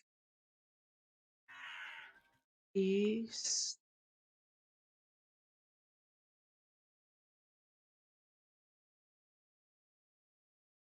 Did I do it? Yeah, nice. That must be the wolf's cabin up ahead. He's expecting Little Red to come knocking, so I'll need to use the puppet to lure him into the huntsman's ambush. Okay, but can I look at things? Yes, I can't look at stuff.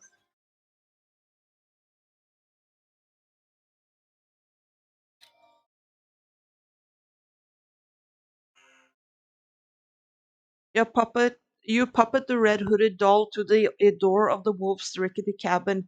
An evil light glows from within, casting eerie shadows on the ground.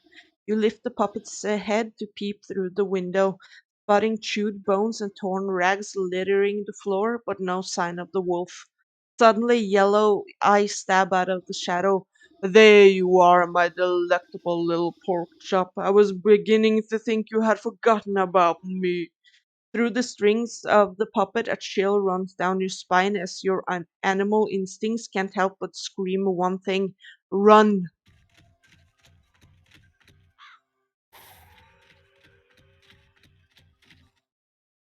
Preferring to hunt under the cover of darkness, the wolf pauses to snuff out a glimmering wisp. You'll need to use this wisp to your advantage if you hope to outrun the wolf. Yeah, but where are the wisps? Brr, brr, brr, brr. Okay, but where are the wisps? So am I supposed to go that way then?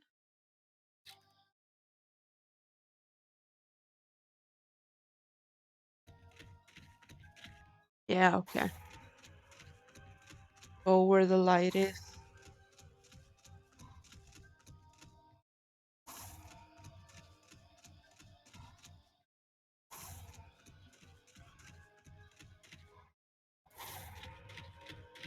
Run! Whoa! I got stuck on something.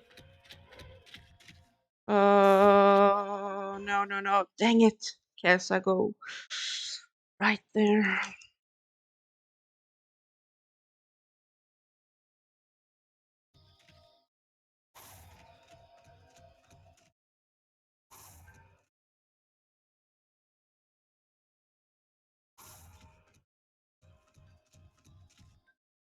Go, go, go, go, go. Go, little puppet. Go, little puppet. Go. Go, go, go, little puppet. Oh, I got stuck on something. I got stuck on a bird. What the heck?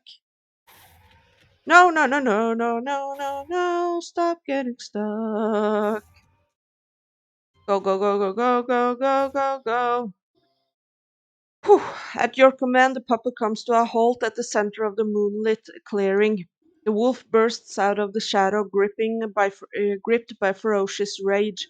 Ah, ha, ha, ha, there's no place left to hide, little piggy. You're mine now, all mine. Baring his fangs, the wolf pounces into the air with tremendous force. The sound of thunder roars loudly from across the clearing. Crows scatter into the night air, and the dark wood falls silent. Blinking in disbelief, the wolf staggers to a stop. He glances down at his chest, where a crimson spot blossoms out onto his vest. The huntsman reveals himself from the bushes, holding his smoking weapon anxiously. You shot me. The beast crashes to the ground, exhaling his final breath. His glassy eyes transfix on the full moon high above.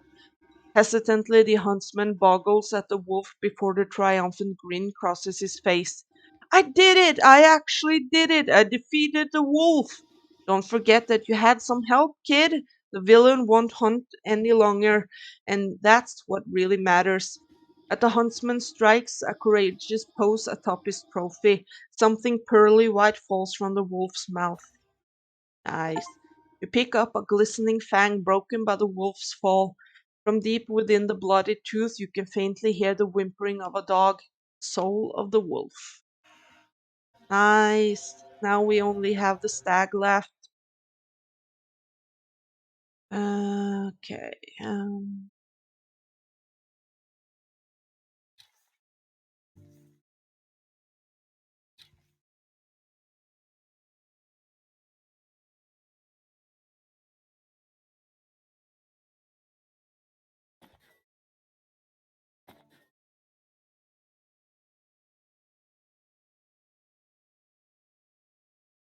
Oh, it's right here. Good. And back to the mountains we go.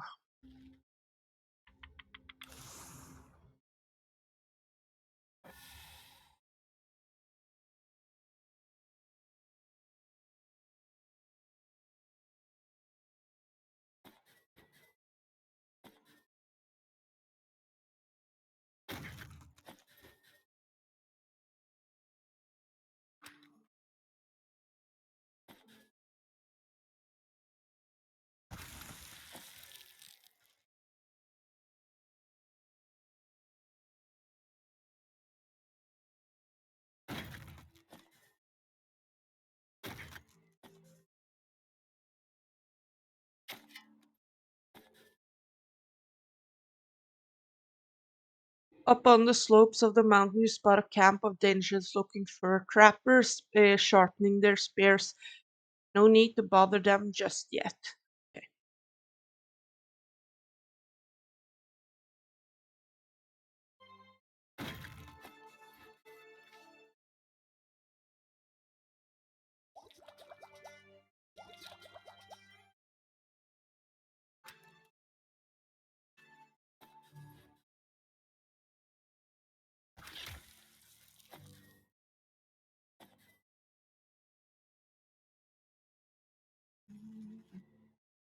Stay back, spirit. I have nothing you want.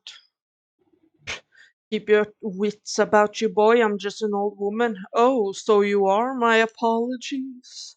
One could never be too careful traveling about the mountainside. Plenty of tricksters like you disguise themselves to play pranks on me. I meant no disrespect. None taken? What are you doing out in the cold anyway?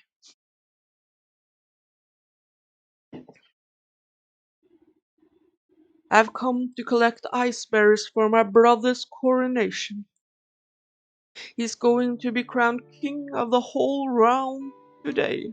King, according to whom? Well, according to him, I suppose. He is the eldest after all. He says it's his destiny. Some days I'm not so sure, though. I feel like I should be doing more than just tending to the castle gardens. So you get to be king and you get to pick berries till your fingers falls off? It's not so bad. I like the crisp air and fresh snow. There's something magical about the wilderness. Ah, but listen to me prattle on. I still need to collect the ice berries my brother requested. He's very particular when it comes to, well, anything really. A job shared is done twice as quickly. Let me help you. Why, thank you. I'm getting a bit chilly. I only need a few more ice berries. Okay, so I need 10. Okay. Oh, no, I didn't mean that.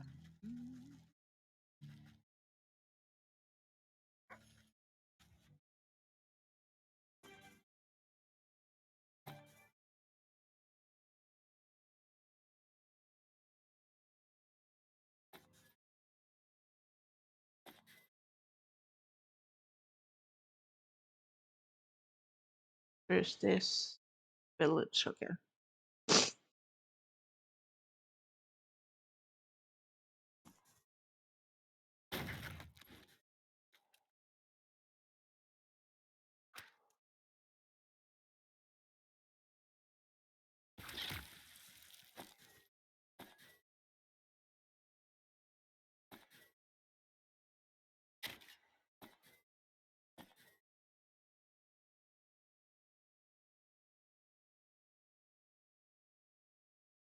So I'm guessing that's up into the brother's place then.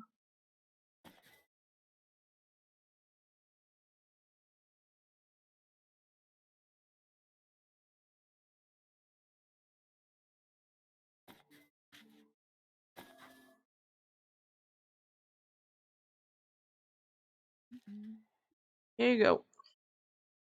Oh, just look at the wonderful bounty you've gathered. He gladly takes the berries from you, places them in his back pack.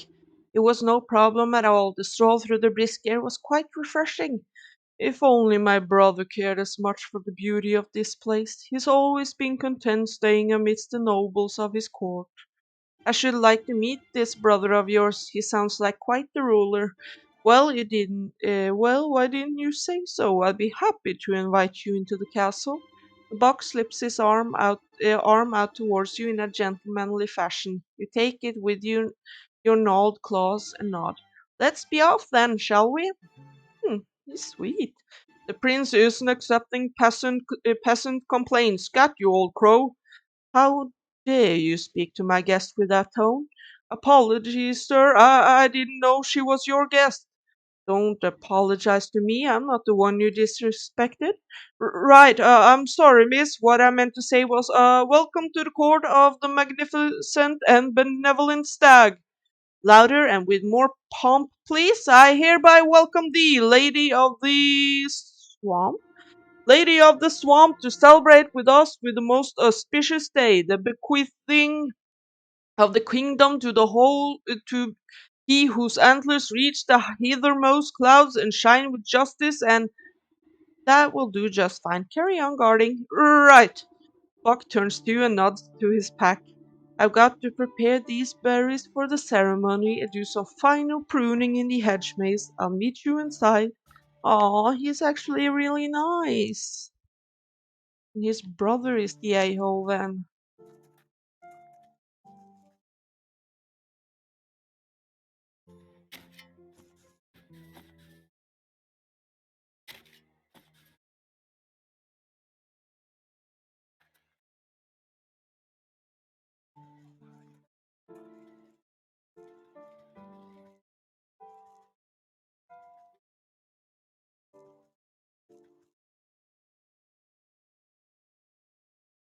Ooh, I see a chair.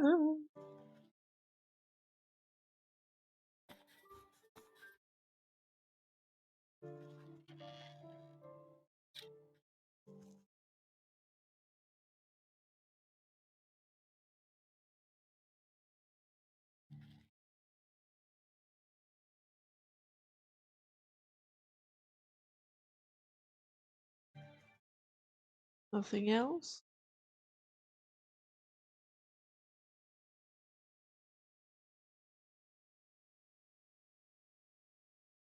There he is.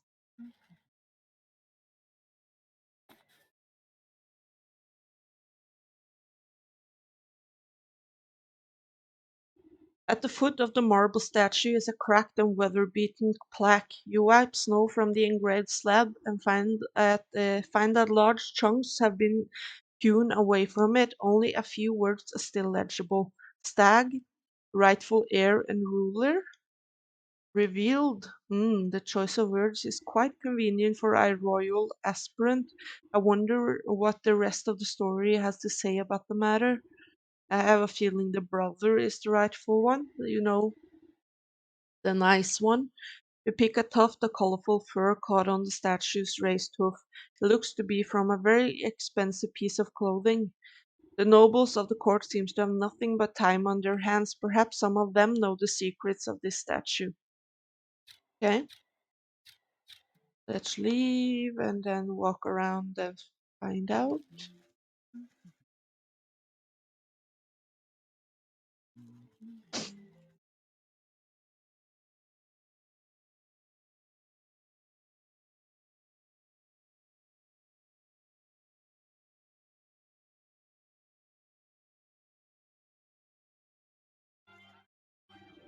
Sitting upon a lofty throne, the prince looms over his court of nobles. Not so many tiny cakes. They can't outnumber the tarts. And where is my useless brother with those berries? Everything must be perfect for my coronation. I think I saw him slink off to the garden, sire, no doubt shirking his royal duty once again.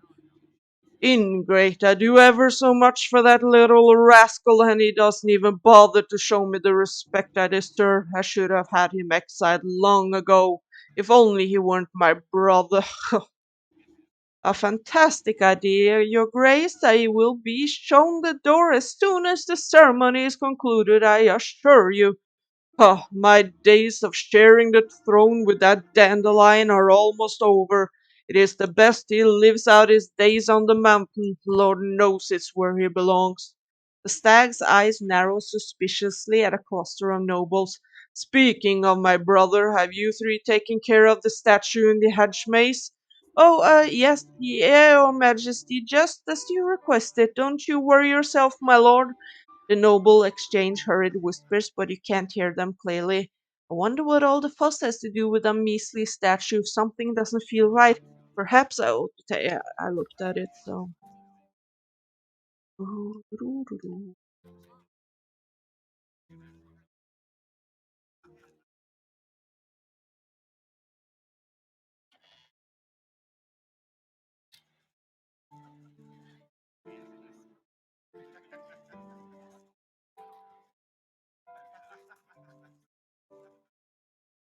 Hmm. So no, now I have to find the statue. Dang it. That's what I get for exploring. Do everything in the wrong order.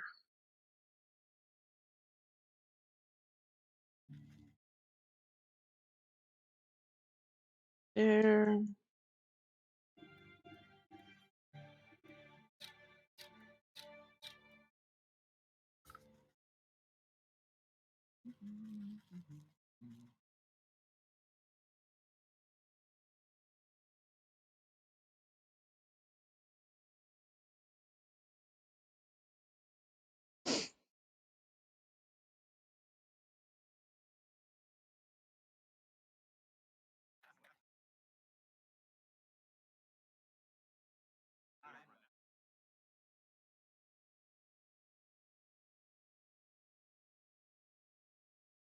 Aren't these the nobles of the court?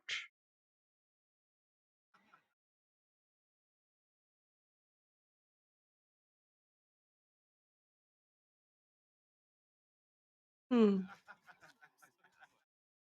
I'm not able to talk to them though.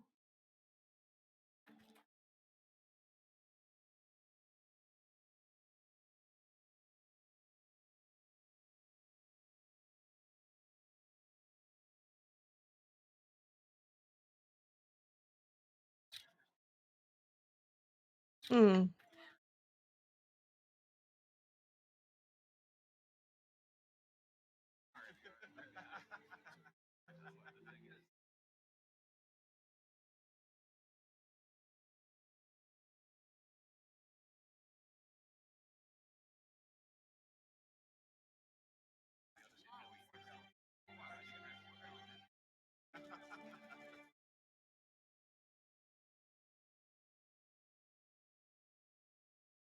Hmm.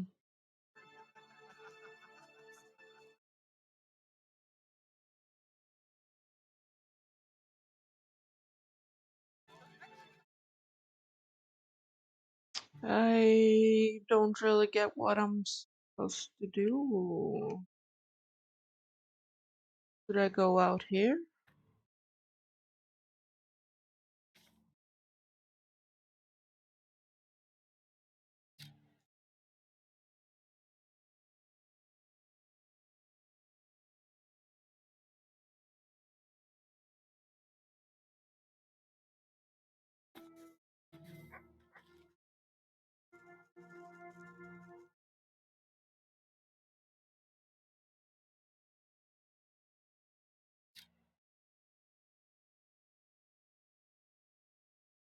Hmm.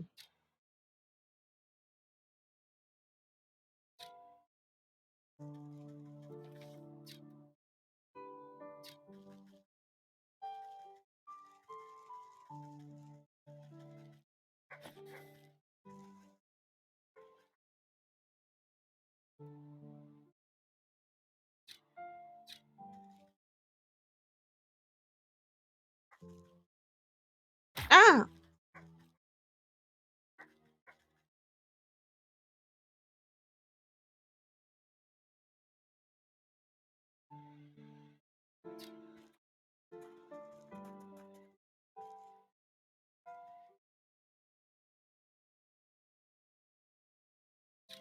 Yeah, so I don't quite understand what I'm supposed to do. Tried talking to the people, but they didn't want to talk to me. Hmm.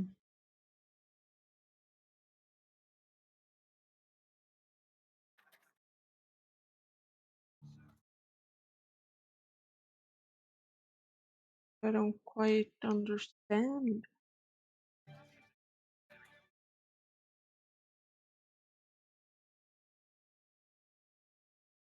Do I need to make something? Ah, truth serum. Okay. Why didn't I do that right away?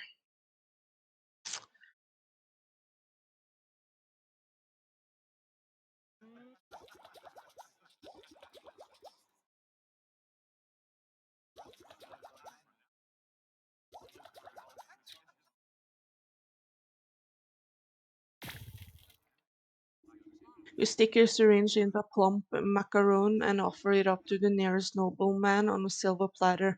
He pops it into his mouth without even looking at you. The broken plaque is in the hedge maze. Would you happen to know anything about it? The noble's eyes flutter, and they speak as if conversing with themselves. Can you believe the audacity of the stag? He broke it. He should have been the one disposing the piece. Well, I couldn't be bothered to do such menial labor. Can you imagine? So, anyways, I tossed my piece into the southeast corner of the maze. Next time, you should get some of the servants to do his dirty work. You snap your finger at the noble. They stare at you for a moment before returning to their wine as if nothing had happened. Okay. Over the top. Stag smashed up. Terribly heavy thing. Wooden benches in the maze. Okay.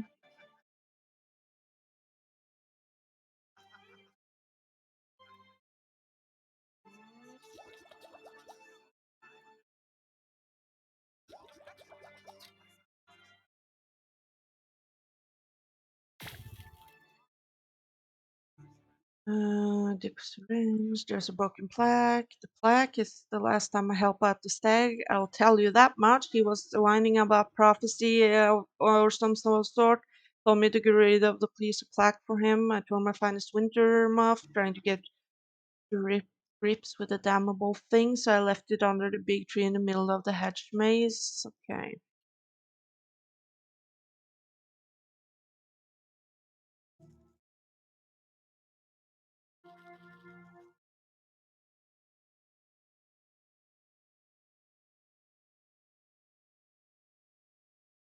Just as described, a piece of the plaque seems to have been kicked under the bench and forgotten.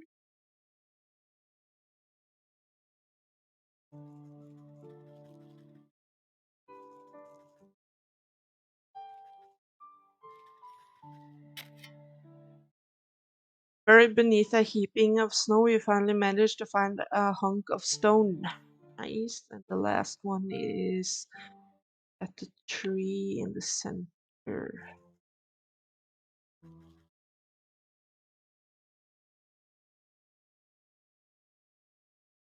Here. Wedged under the tree's forking roots lies a jagged piece of stone. Nice.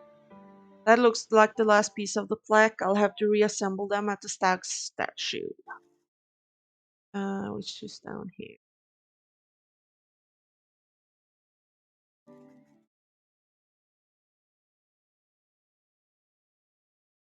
You snap the broken chunks of marble back into place. Despite some marring on the surface, you can read the plaque quite clearly.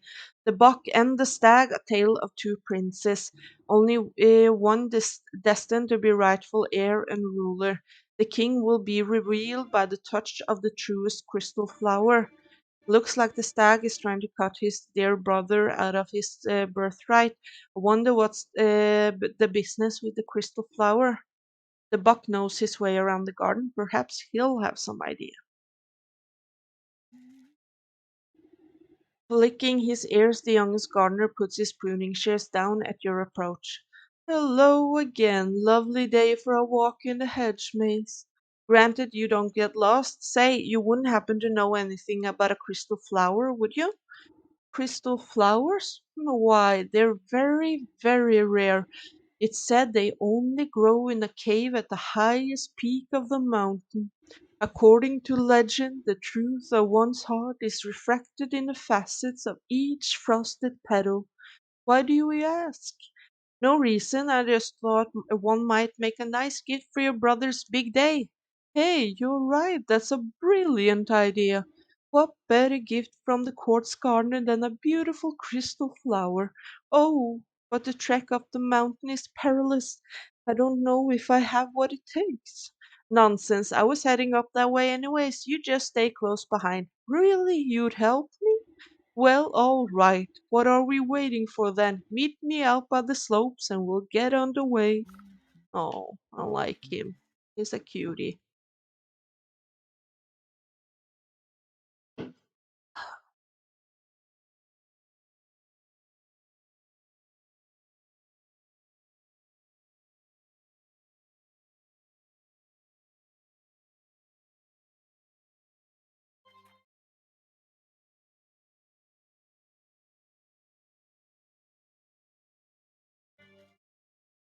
Okay, where did you want me to meet you? There, okay. Where those people are?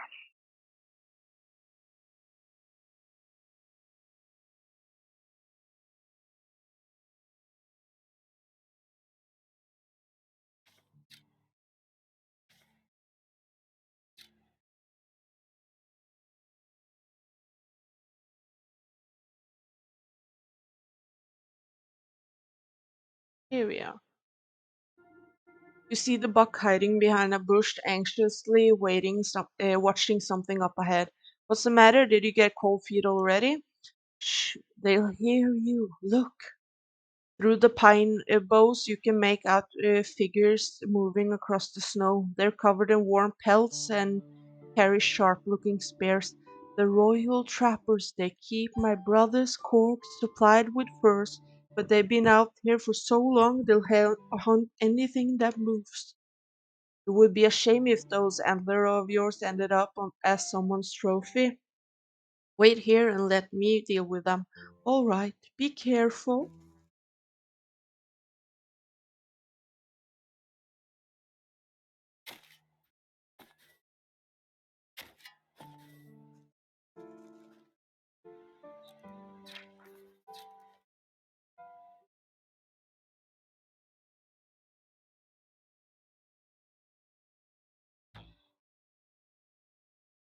Son of a biscuit. Need to dry it again.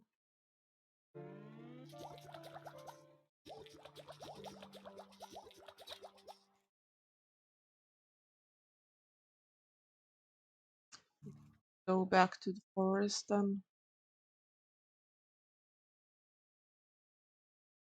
where was the fast travel?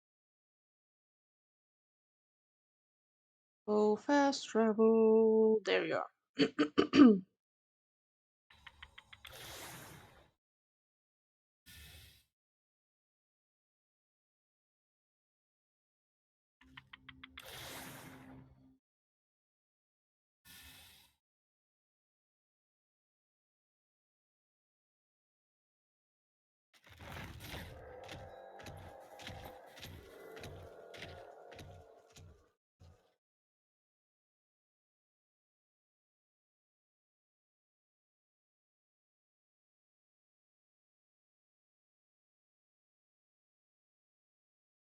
Let's just go in and out again. Oh, but maybe that's it.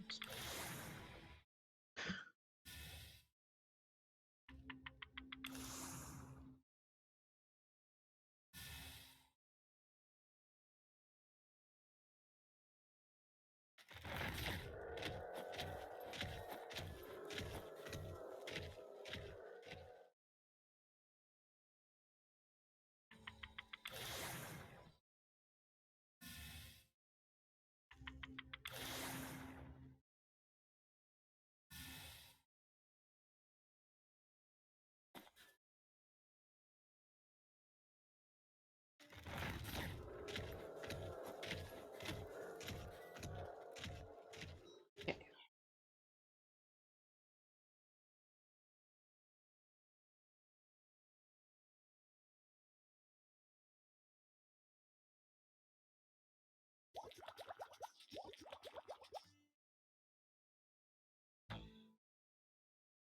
Oh, I need two. Okay.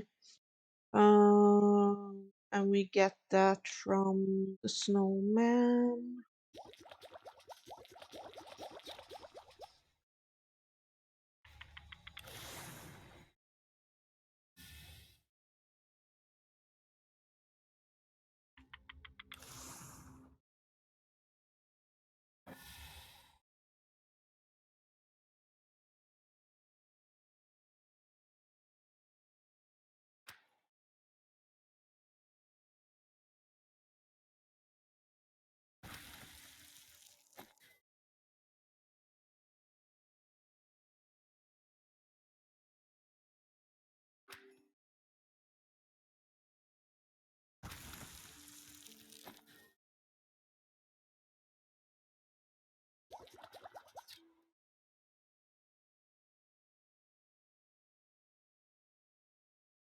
Let's see if one is enough.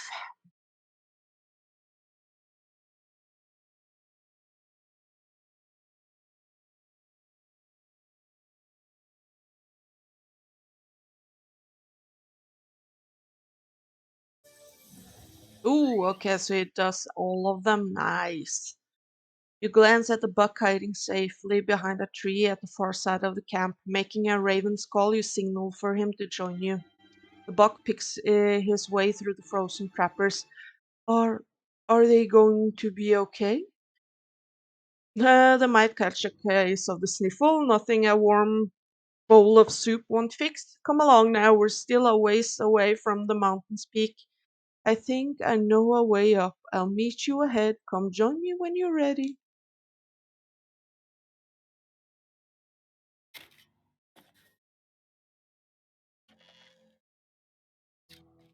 Please.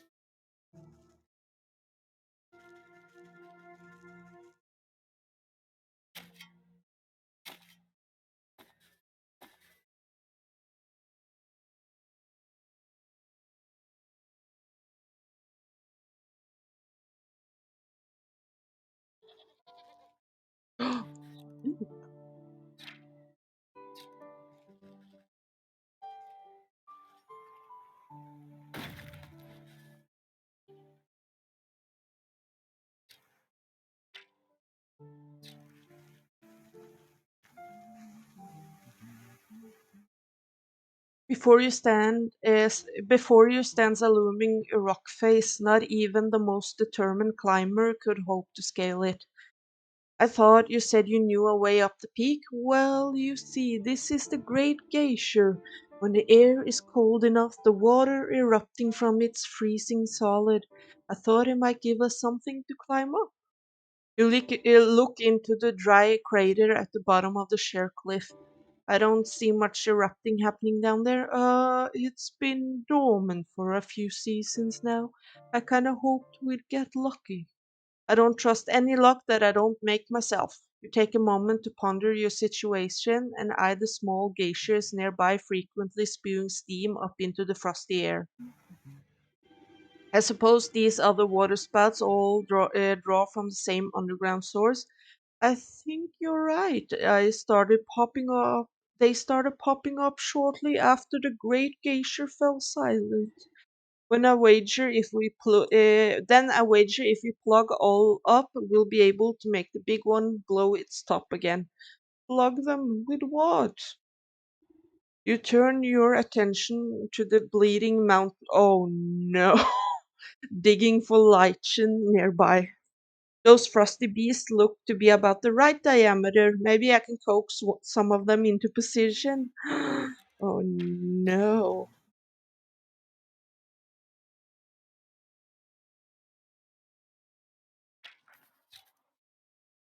Oh, that's the last thing we need to make. Goat perch. Okay, so we need.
Those poor goats. With the plump bodies of braying goats clogging up the small geysers, the earth beneath your feet begins to crumble. Rumble.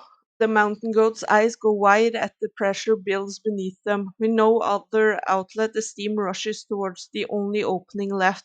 With a deafening boom, the long dormant geyser erupts, sending a great spear of water high into the air. As the deluge reaches its apex, ice crystals begin to form in the mist, twinkling as they hang in the air. Bit by bit, they begin to build on each other, forming larger and larger crystals until it forms a great column of ice, rising all the way up towards the mountain peak. Ah, I can't believe it worked. Last one to the top is a spotted fawn.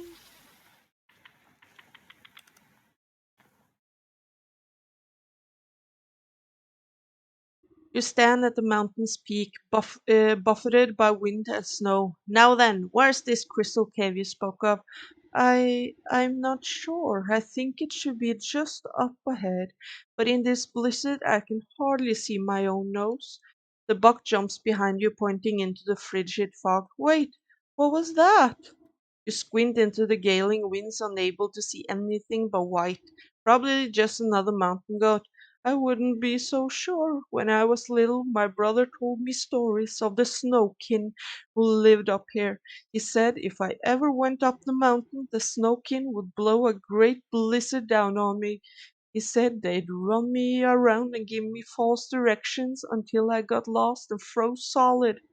Sounds to me like these Snowkin might be some kind of guardian spirits, and if they're aiming to keep people away from something, then surely they'll know where that something is. I have a notion to find our way as they do, but it will take a considerable quantity of their essence.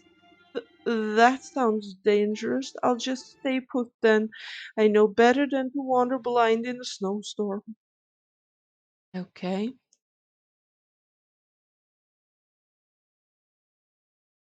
Oh, is it this?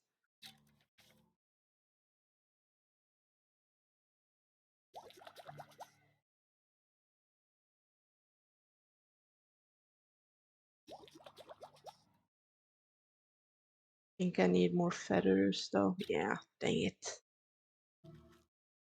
Are there any birds up here or no? Look like it. Need to go back down then. Um,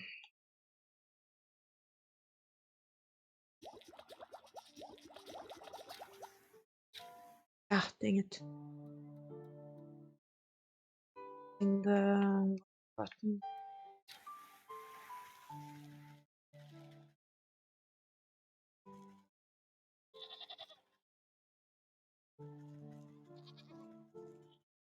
Yeah, I just need to find some birds.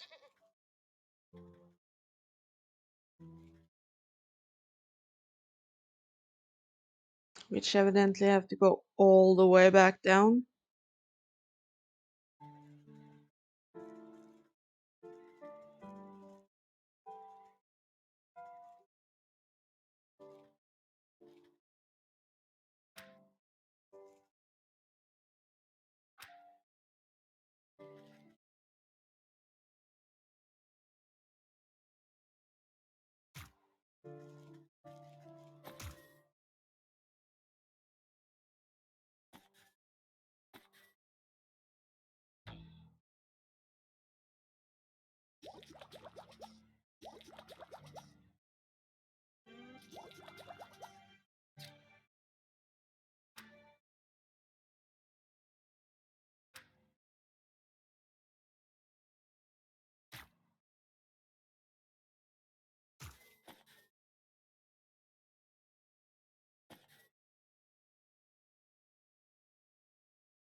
Start off with that and see.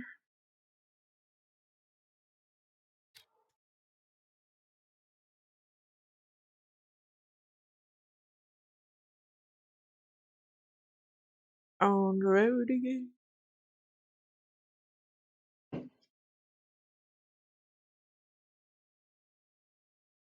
I'm really hoping to at least finish this last area here and then maybe do like the ending of the game in its own stream.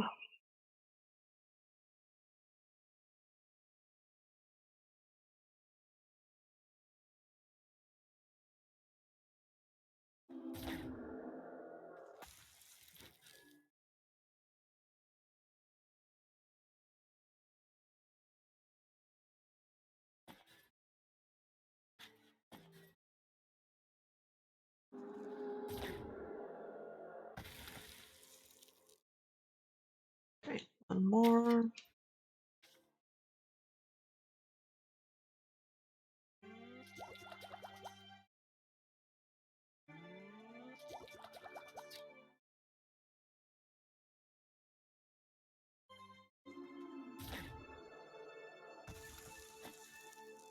Go.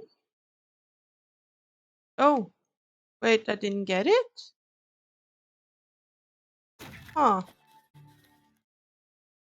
Dang it, so I need more. But I got it. Now I'm out of those as well, so I really hope I get it on the next one. Ah, good dang it. Can I even get birds up here? I wonder.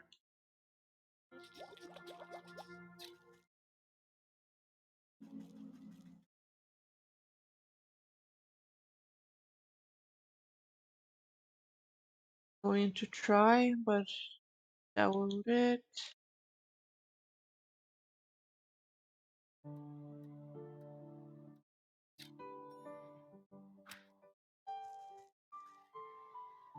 Ah, here it comes. Okay, so it comes because I put it down. Good.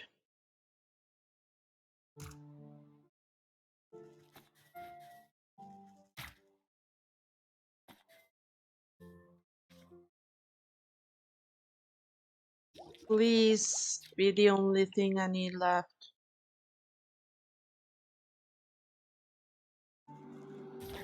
Please. Yes. I don't get why I didn't get it from the third one, but sure. Okay.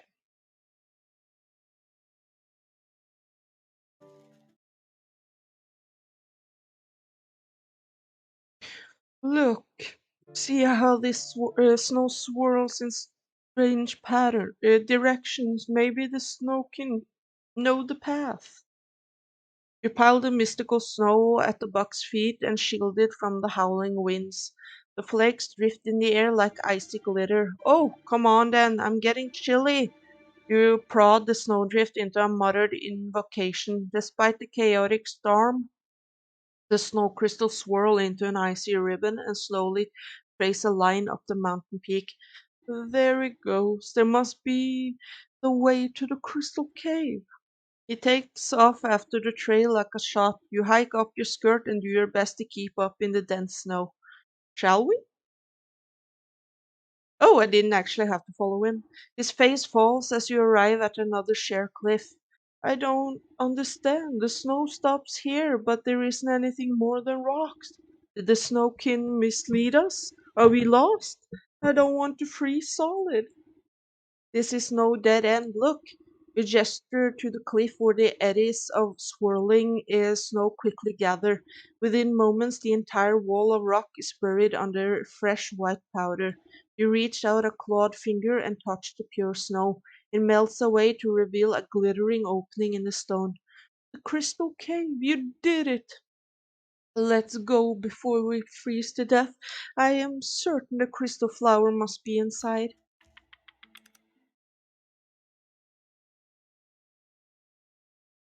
Oh dear, look at all of these flowers. I didn't think there'd be so many.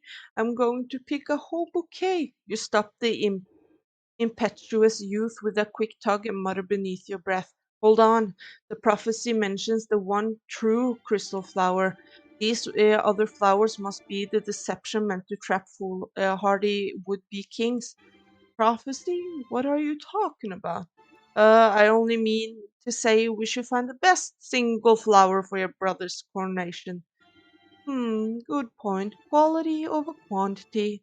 Ah, I think is I see just the one right over there.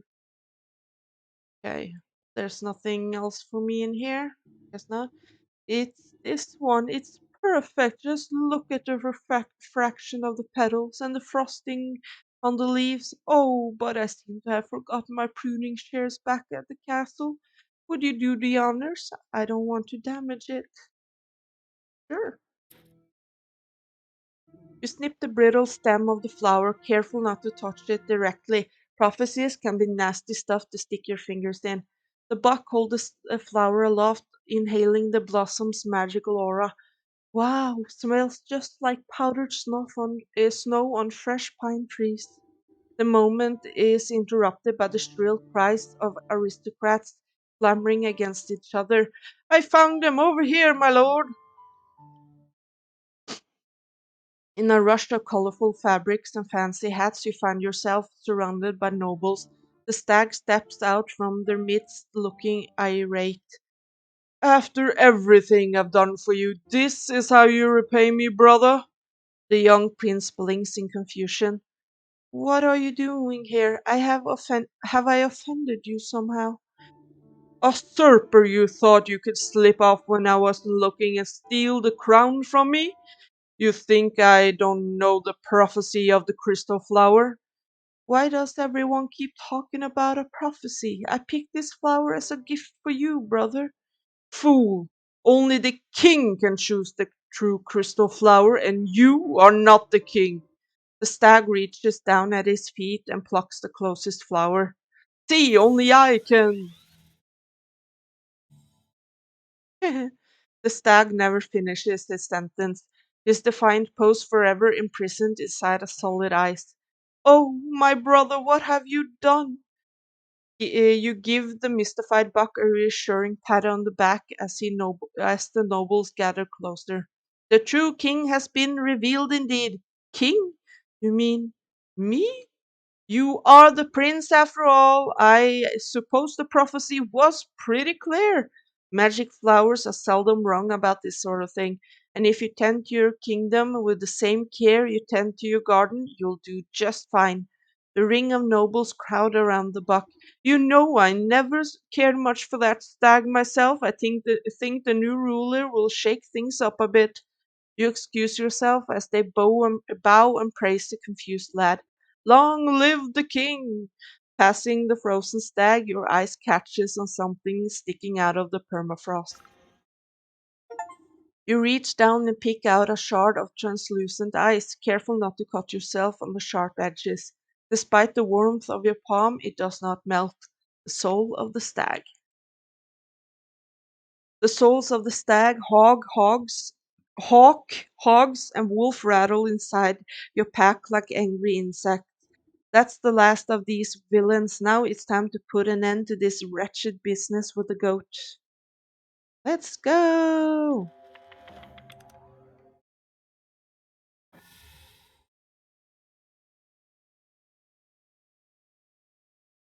Oh, wait. I just came out here. Oh, cool. Okay, well, let's go to my home there. It'll.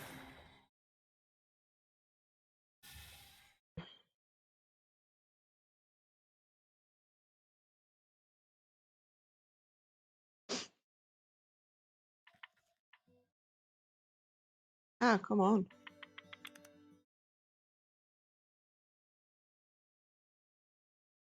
Oh, Mr. Goat.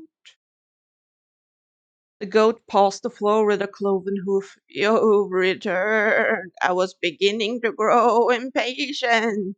I would have thought patience to be one of your strong suits, but don't fret, I have brought you the last of your souls. Delicious, are they not? You know what to do. Golden feather? Shimmering sensations of the hawk wash over you. The nib of a quill scratching on parchment, coins clinking, the sharp snap of a closing padlock. Your eyes water at the smell of the hogs, grunting swine and buzzing flies. A cleaver falls onto a wooden block, blood, blown meat. A chill runs through your fingers as the stag sockets into the wall. Condescending laughter, scheming in the snow, pride, arrogance, hubris.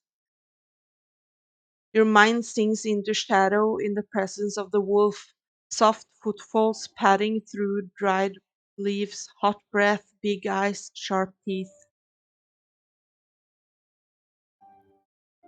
The collected souls vibrate with incandescent intensity. They seem to melt into their recesses, boiling away into tiny pinpricks of starlight. Soon nothing remains of them except 12 smoldering scorch marks on the stone wall. Ah, well done. That's that. Our contract is fulfilled. It was a pleasure doing business with you. Hang on, what about your end of the deal? You said you would return my memories to me. Did I? Well, perhaps I misspoke. You never really had any to begin with, my dear. What are you talking about? I just don't remember them. I woke up and you met me? Yes. The sound about right for your very first memory. What? What? But you told me I brought this sleeping maiden to you, that I asked you to save her soul. Oh, what I meant to say is that she came to me. She asked me to save her own soul, but it's so very easy to get confused. You, her, really, what's the difference? Dawning realization creeps over you like ice water. Yeah, I had a little feeling. Her life was cut short, whether by the wolf's fangs or the hog's cleaver or under the weight of a dozen other wrongs. I do not know. But in desperation, she called out to me, so we struck a deal. I would save her soul in exchange for theirs. One for 12. But it's not like I could let her go and collect them herself. He needed to stay here, you see, as insurance. So what then? You created me, is that it? To collect those souls on her behalf? Well, I should say that she created you, tipped off a piece of herself to do it. It was all worked out in the contract, of course. And now that the contract is fulfilled, panned out nicely for everyone, I'd say. So if you, by which I mean she, ever need to get out of another bind, don't hesitate to give me a shout. Ta ta for now. The room fills with a flash of blinding light. You blink and the goat is gone, leaving only a goat shaped hole in the world. Whoa. Slowly you turn to face the sleeping maiden. You feel sluggish and heavy. You take a strained step towards the gilded coffin. Your legs snap like dry twigs and you crumble to the floor. Oh, the cauldron is the last to fall. It resounds with a hollow clang as it bounces off the ground. So we were just put together by different things. You slowly open your eyes and see the vaulted ceiling of the hall. You raise your hand to touch the clear crystal surface of the gilded casket. The glass slides open effortlessly and you swing your legs to sit up. The marble floor is smooth and cold under your bare feet. You stoop down to pick up the familiar metal cauldron. Slowly, memories come back at its touch. Whoa. Also, we are beautiful.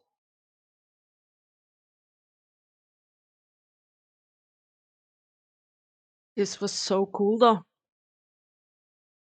Thank you for playing Witchwood.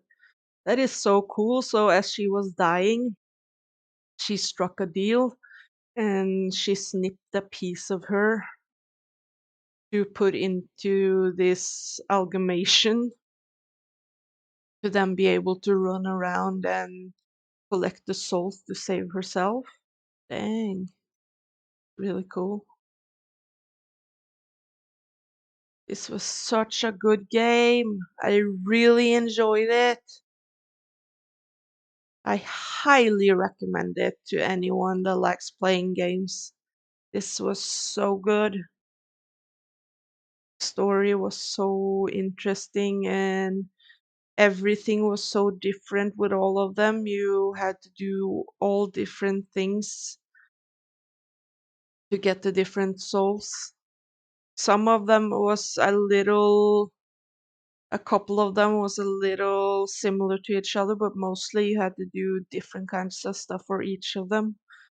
And I didn't actually have to do that much gathering of stuff because I always gathered things on my way. So, yeah, that was so good. It's gonna be weird not playing this anymore and finding something else to play. But yeah, so good. And I guess that's it for now. Thank you for being on this journey with me as we played Witchwood. And I'll see you in the next video. Bye!